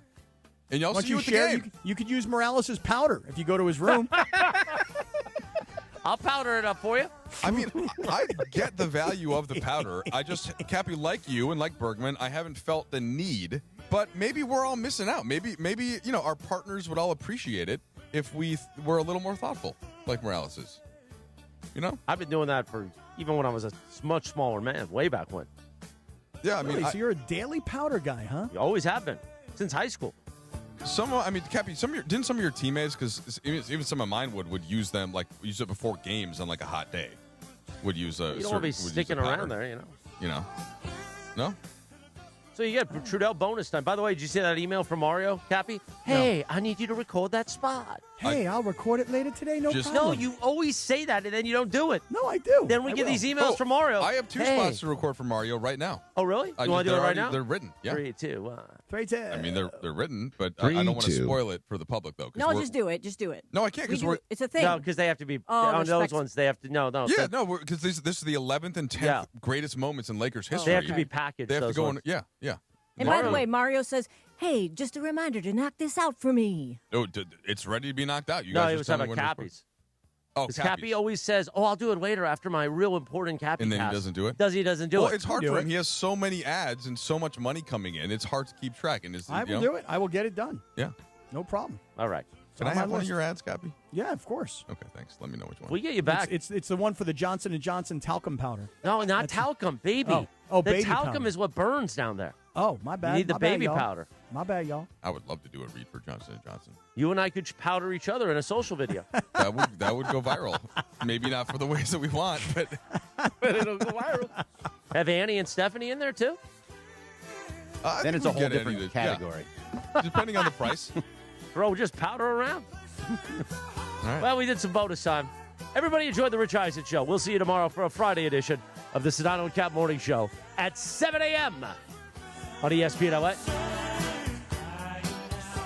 Yeah. I'm good, Rich. Well, I mean, Rich is going, Mike's going to be in. What is the hierarchy? Is Irv Good one? question.